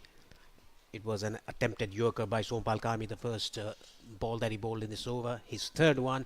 Look at his figures, 1 for 5. Chipped in the air. Going to be just shy of long off. Nepal have not been at their best with the bats. They've had phases with the ball in this tournament where they've actually been quite poor, including the first half of that Japan innings and periods of the earlier stage of this innings today. But their fielding is bailing them out. It was a massive part in their first ever 2 victories over a full member nation when they beat the West Indies 2-1 in that Unity Cup. And they're showing it to the fore again here in Muscat. They'll take on Irie, but it's miles to the right of him, so they'll get home comfortably. Did you see this turnaround coming? UAE looked like they were cruising. They were in complete control in the first 10 to 12 overs. After that, suddenly changed because of Dipendra Singh Airi's 2 wickets that run out. The catch from Nandan Yadav.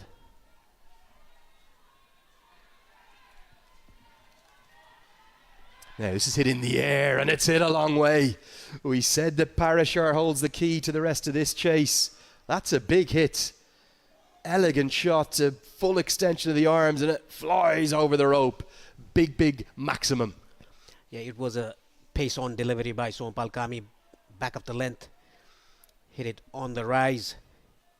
That was a big 6. They are getting into the game, UAE. 33 more required of 20. Yeah, and for all we're waxing lyrical about Irie's impact on the game, UAE are still in this chase. Absolutely they are. 10 and over, thereabouts. I know they're 6 down, but Parashar can play a little cameo and get them home. Just need some support at the far end. With the help of that 6, the required rate just comes down from 10.5 runs per over.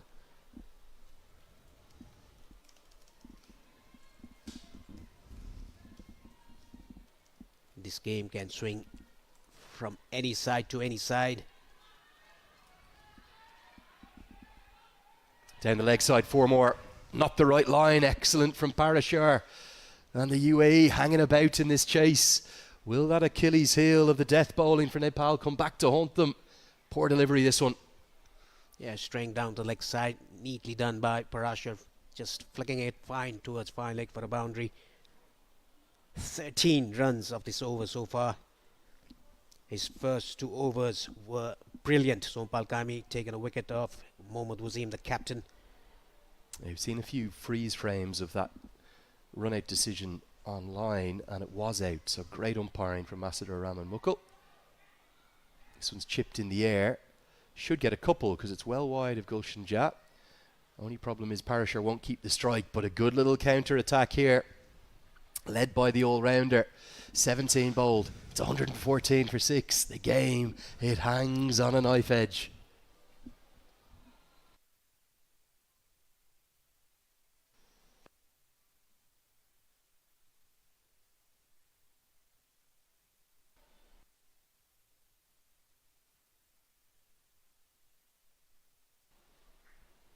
Yeah, really good, this fight back from the UAE. You felt that the momentum had all swung Nepal's way, but don't rule them out getting over the line yet. Not a huge amount of batting to come, but Haider Ali is capable at number 9, and then Junaid Sadiq always fancies his chances. He only plays one way. At number 10, Mohammad Rohid, the weak link there at 11. Big over this one. Can Lamachani do what he's done in his previous 2 contests and end with 2 for 20 odd? The drama that always is between UAE and Nepal.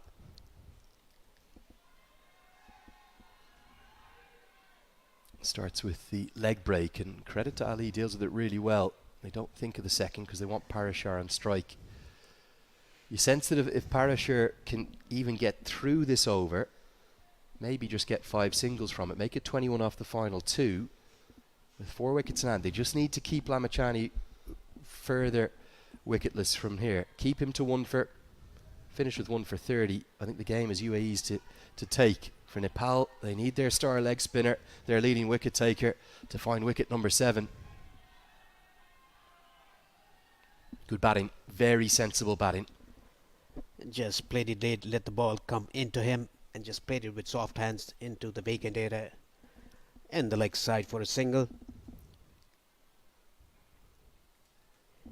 Sandeep Lamachani a bit on a shorter side. Suspect the googlies incoming here. Should be a bit fuller. There it is. You could sense it coming, couldn't you? And interestingly, I'm not quite sure why they're gone. They haven't gone with Irie at cover. It's Powdell in there. They feel that the hotter zone for Lamachani will be deep mid-wicket, so Irie is hidden away out there. 3 singles to start the 18th. Googly again. I suppose with Irie at deep mid-wicket, there's never going to be a 2. But 6 singles would be a great result for UAE in this over. 4 singles in this over for Sandeep Lamichhane. His final over of the innings, the 18th. Chipped into the air and shy of Gulshan Jah. They won't have time to get back for the second. Ali is doing his job, isn't he, supporting Parashar?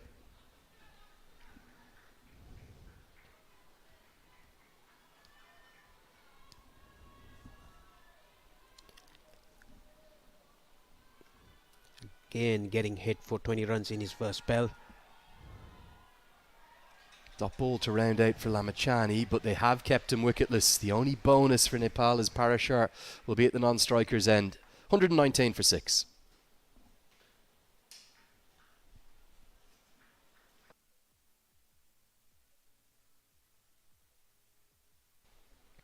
There are the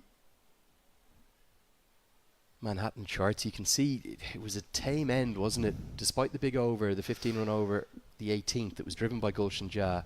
2 7-run overs, including the wicket of Kushal Malla in the 19th and the 20th. That could be very costly. Plenty of bowling options, as always, for Nepal. He could turn in multiple directions here. Rajbanshi is 2 left. Don't think they're going to go to spin. Kami is 1 left. Dipender Singh Airi is 1 left. Just wonder, could he bowl the 20th and final, possibly with the day that he's having? But for the moment, it's going to be Nandan Yadav. Expensive thus far. He'll bowl the critical 19th over. And starts with a wide down the leg side.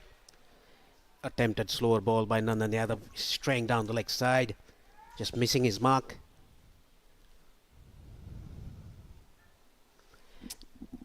Big coming together now of Irie, Powdell, so captain, vice captain, and the young fast bowler, just to help in this pressure situation. 20 off 12 would give us the super over. Don't rule that out yet either. 21 to win. Goes with a short ball. Don't think they'll be able to get back for the second, and Parashar will fancy the strike. Where's he going to target here? Paresh mid-off up in the circle, also the shorter boundary across to the pavilion. He might target the vacant area behind the square leg umpire.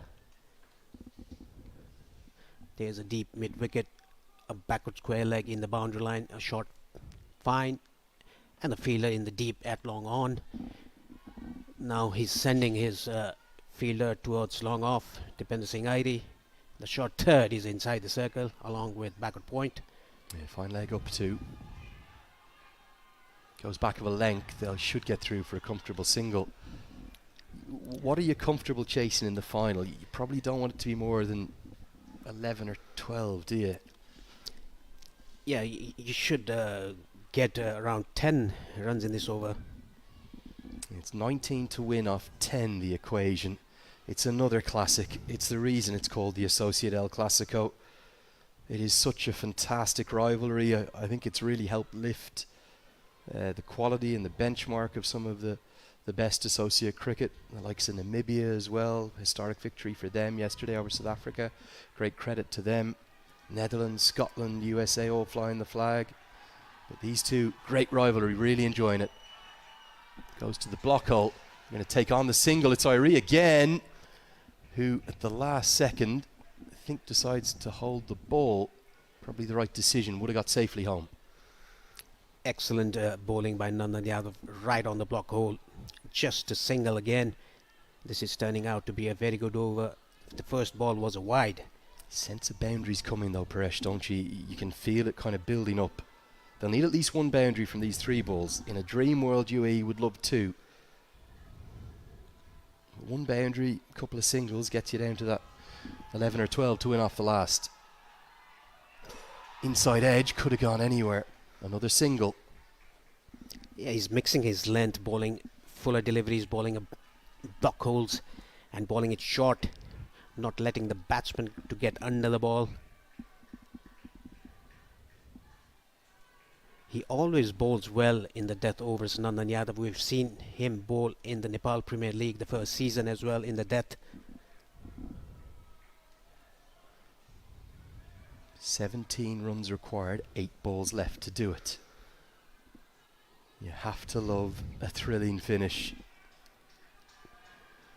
This is the first absolute thriller of the tournament, isn't it? We've had some great upsets. Pulled into the leg side, not going to beat the fielder. Should just be the single as Jura collects cleanly. Huge ball, this one. You sense the UAE need a boundary from it. Yes, we all said that in the start of the second innings, this game will go till the last over.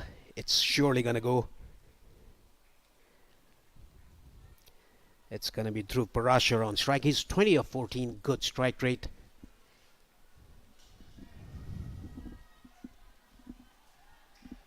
Other option is take the single, and at least Parashar has the strike, but it would leave 15 to win off the final. Big ball. Hit down the ground. It's hit for 6. He gets the maximum reward, and the UAE will need 10 from the final over. It was right in the slot. Parashar playing a gem of a knock, and the UAE feel as though they can see the finishing line. It's 131 for 6. Yeah, it was right on slot. He attempted a yorker there, missed it by, let's say, a feet or so. Yadav is distraught. Yet to be brought back to his feet by his teammates, kicks the turf in frustration. There is now a long discussion as to who is going to bowl the final over. I think it's got to be between Dipender Singh Airi and Sampal Kami. It can't be anyone else.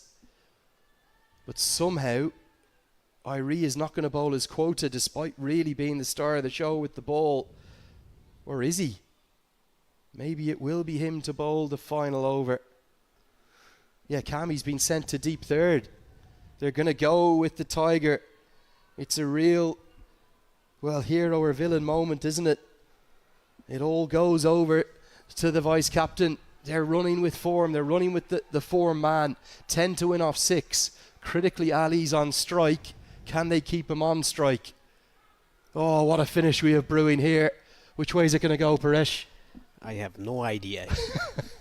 Don't rule out the super over. That may be favoured with that 6. Because 9 is a quite likely result too. The field will be a defensive one, of course. Deep backward square, deep mid wicket in place. We've got yet another classic between these two great sides. Airi with the ball in hand. And starts by being clipped away for just the single. Here's Parashar. We said that he would be the key. Can he guide UAE home? Starts off with a ball right on the money, a block hole. 9 more required from 5. Incredible drama in Muscat. Speared into the block hole. It's a crucial dot ball. And Nepal, thanks to Dipender Singh Airi, are somehow still in this contest. Hit into the leg side, hit all the way for 6. And Parashar has UAE on the brink, misses the block hole. Parashar moves into the 30s, and UAE need just 3 to win. Yeah, this was a very good shot. Just let the ball come to him, misses the block hole by a couple of inches. Down to long on for a maximum. This is a good hand, a good cameo by Dhruv Parashar. Well, those 2 maximums, the final ball of the 19th over and now the 3rd ball of the 20th, have UAE within touching distance. There are fielders running everywhere. Lamachani comes up to Airi. Final moment of advice. The way in which he clears that front foot and gets it over the road. Brilliant batting from Parashar. UAE just need to finish the job. Any boundary will do. Hits it straight to long on. Jura takes the catch. It's another twist. It's another turn.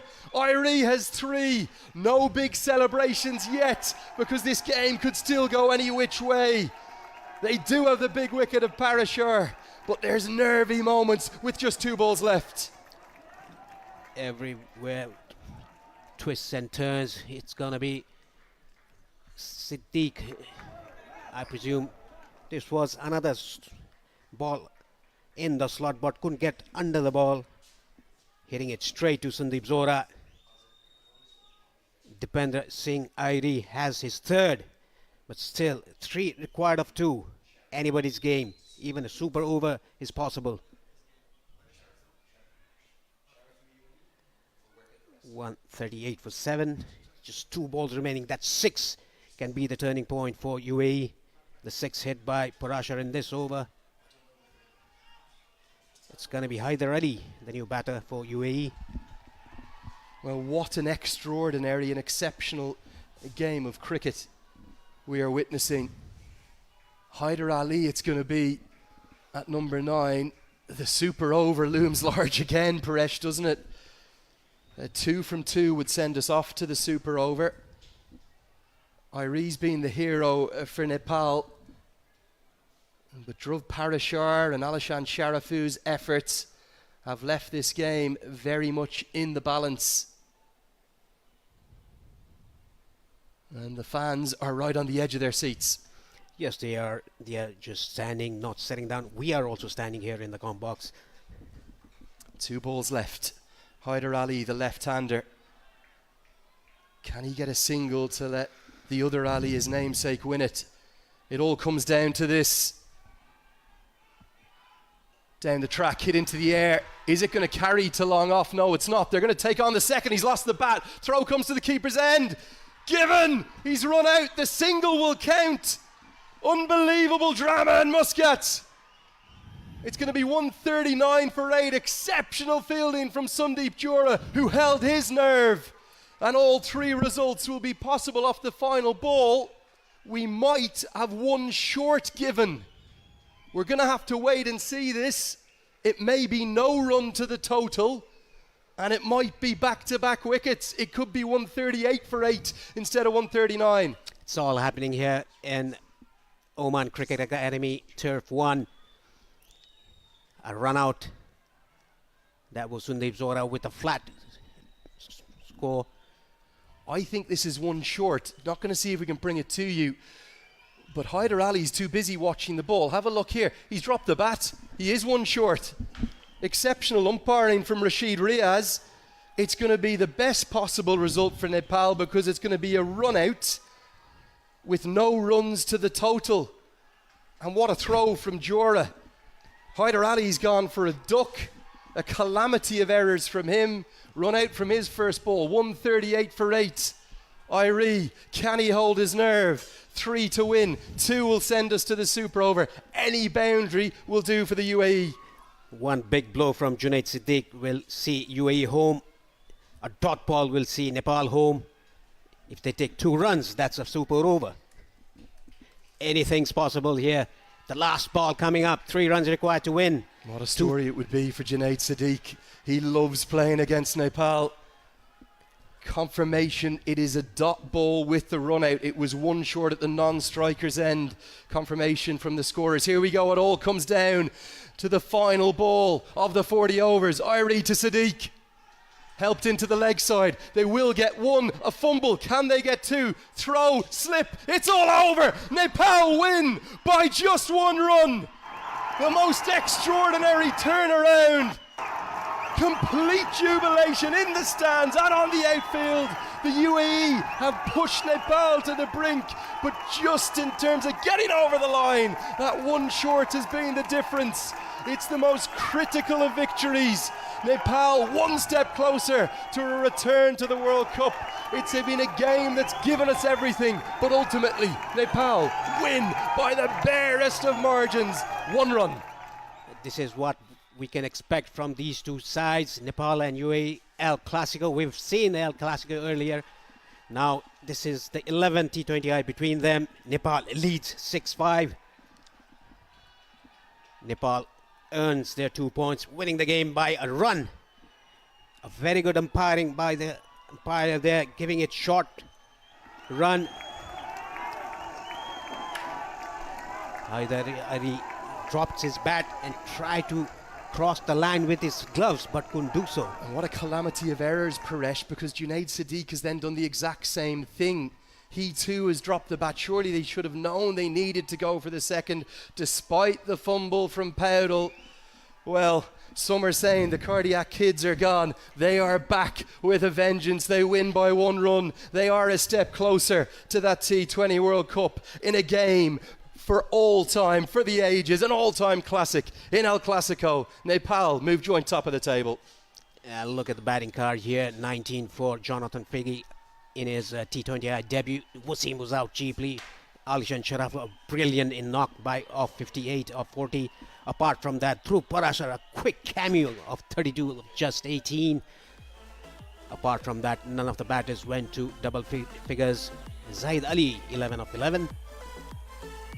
And we'll look at the bowling card. Lalit Rajbangshi not being able to take a wicket. Sompal Kami a wicket, and Dipendra Singh Airi 3. Sandeep Lamichhane 1 and Gulshan Kumar Jha 1.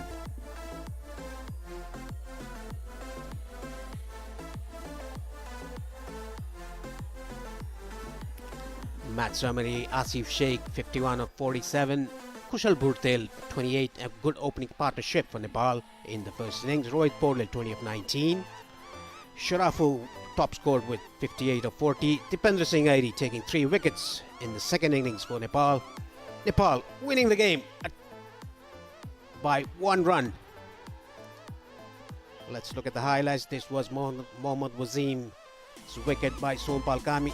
Simple catch to Kushal Bhurtel. And then came in Alishan Sharafu, who started coming down the track to the medium paces and hit them all around the ground with 5 sixes and 3 fours in his 58 run inning. This was down to the leg side by Lalit Rajbangshi. It was done and dusted for Nepal till the 12th over. They were just 1 wicket down. A good partnership between Jonathan Figgy and Alishan Sharafu. And after that, Dipendra Singh Airi came in to bowl, took 2 wickets, and in the end, in the final over, took a wicket, 2 run-outs, 3 wickets gone down in the last over. This was the wicket, clean bowled.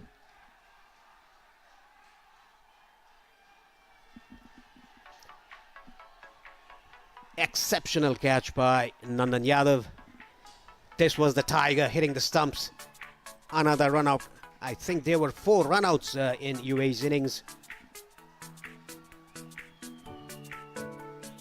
This was hit with power by Parashar, and bowling down the leg side, Sompal Kami. This was the 6th hit in the last over by Parashar, and then falling to Dipendra Singh Airi, the catch taken by Sundeep Zora. This one was very interesting. Haider Ali dropped his bat, couldn't cross the line with his gloves. That is why no run was counted in that run out. And the last wicket to go was also a run out.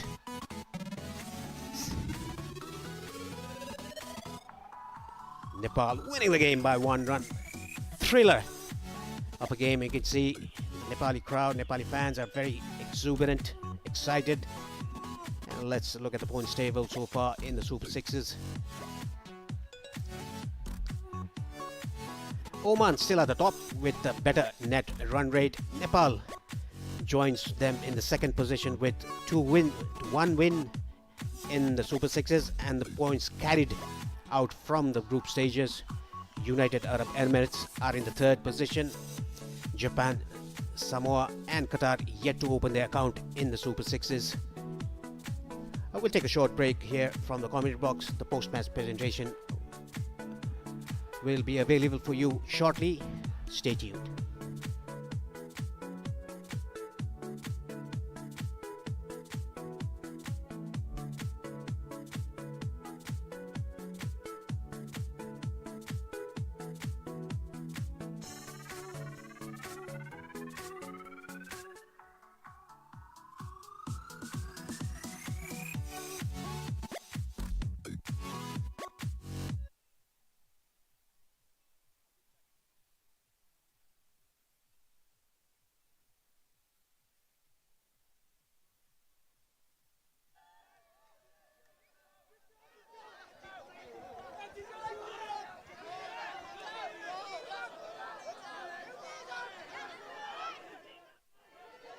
Yes, post-match presentation time, and the crowd are still at fever pitch here in Al Emirat because we've witnessed another all-time classic encounter between these two great rivals. Nepal have edged the most marvellous game by just one run. We'll speak with both captains and we'll find out who the player of the match is, starting with the captain of the UAE. That's Mohammed Wasim. Mohammed, many commiserations. Let's focus on the positives first. That was a fantastic game of cricket, a great advert for you, for Nepal, for associate cricket. Yeah, to be honest, it's very good game. I'm giving credit to my bowlers, the way they bowled after 6 over. They were, I think, 48, 50 runs. But after that, we come back very strongly, and the way our bowlers bowled, exceptional. 141 to chase. The depth in your batting group, yourself in great form as always. You'll also have been happy at the halfway stage. Yeah, we were happy. We were going good when Alishan and Fiji were batting, but I think we did not use our minds and did not bat with the condition of the game, situation of the game. But yeah, we can say that it's a good game. But at the end also, if we are taking singles, better than this. Little bit of chaos there at the end, wasn't there? I think two different batters dropped the bat. That one short from Hyder Ali, it's harsh to call him out, but it ends up being the difference between the sides. Just one run. Is there just a lack of clarity of thought? Is it the pressure of the fans, or what do you think came up wrong there for you today?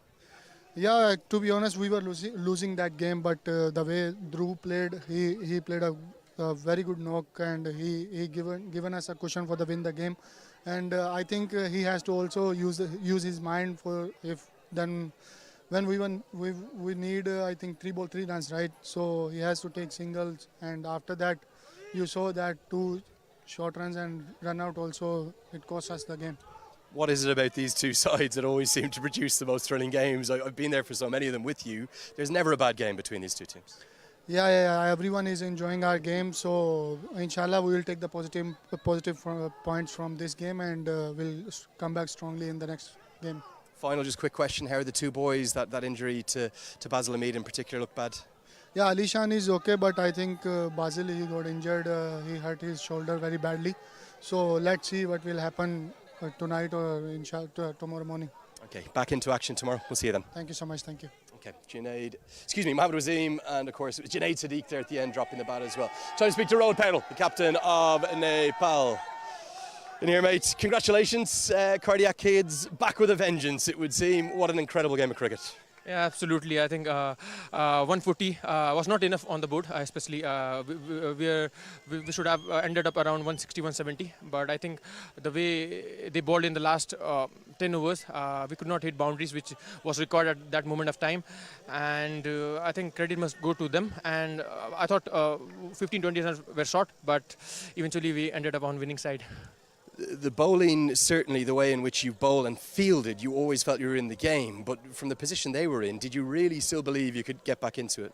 Yeah, absolutely. The belief was always there. We were looking for 1 wicket of Alisan Sarafu and the other lefty who was batting really well. So we were looking for 1 opportunity to come into the game. The same which Japan gave us the opportunity to come into the game. We got it here. And once we got the wicket of Alisan, and then we knew that this is time for us to come back into the game. And we kept our nerves calm, and we knew we could have end up on winning side. But the way we bowled in the last couple of overs, I think that was incredible. The bowlers have kept their nerves calm in that situation. That was very important. It feels like when the chaos kicks in, you almost come into your element, you come into your own, because you so often are involved in closely fought games. Why is that? Why is it always so close with Nepal? I think it's not about only Nepal, but I think in associate cricket, and when you're defending 140, in low-scoring games always there will be tight moments where you have to take all the chances. You have to bowl really well in death overs. So I think today we took all the chances which came, and when the pressure was there in us, I think we bowled really well. What about Dipendra Singh Airi? That run out maybe even better than the other 2 run outs. I didn't think that was possible.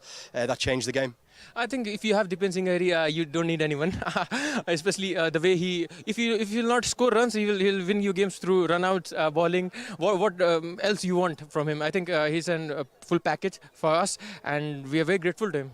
Final quick word for these guys coming in on a work day. Incredible atmosphere at the end. Absolutely. We didn't thought that a lot of people will come today, especially the way they have been supporting us. That is great. And we were expecting less than this crowd, but they have been supporting us through thick and thin. Very grateful to them. 3 more left. We'll give a good gift to them. Do me a favour, go do a few selfies. I think they'll love it. All the best, right? Sure. Okay, that is the captain of Nepal. Quickly now, we're going to get Kent Adam up for the player of the match. Kent, up you come. Only really one candidate today. It had to be the main man himself. 3 for 22, an exceptional run out. The player of the match, Dipendra Singh Airi.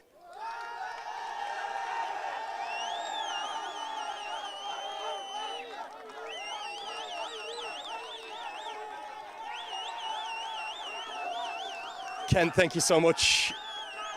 I know we've got another game to come, so Dipendra, going to keep this very short. No need for translation. It's okay, just very short. Dipendra, a special day for you. What does that mean? एकदमै खुसी छु म किनभने अब world cup पुर्याउनलाई मैले यस्तो performance गरेँ एकदमै धेरै खुसी छु र फ्यान्सहरूलाई पनि धेरै धन्यवाद दिन चाहन्छु. I know you understand now. I think he's very grateful. I have not listened much because you told that you don't need it. But I think he was saying that he's very grateful that he got opportunity and to win games for Nepal is always great.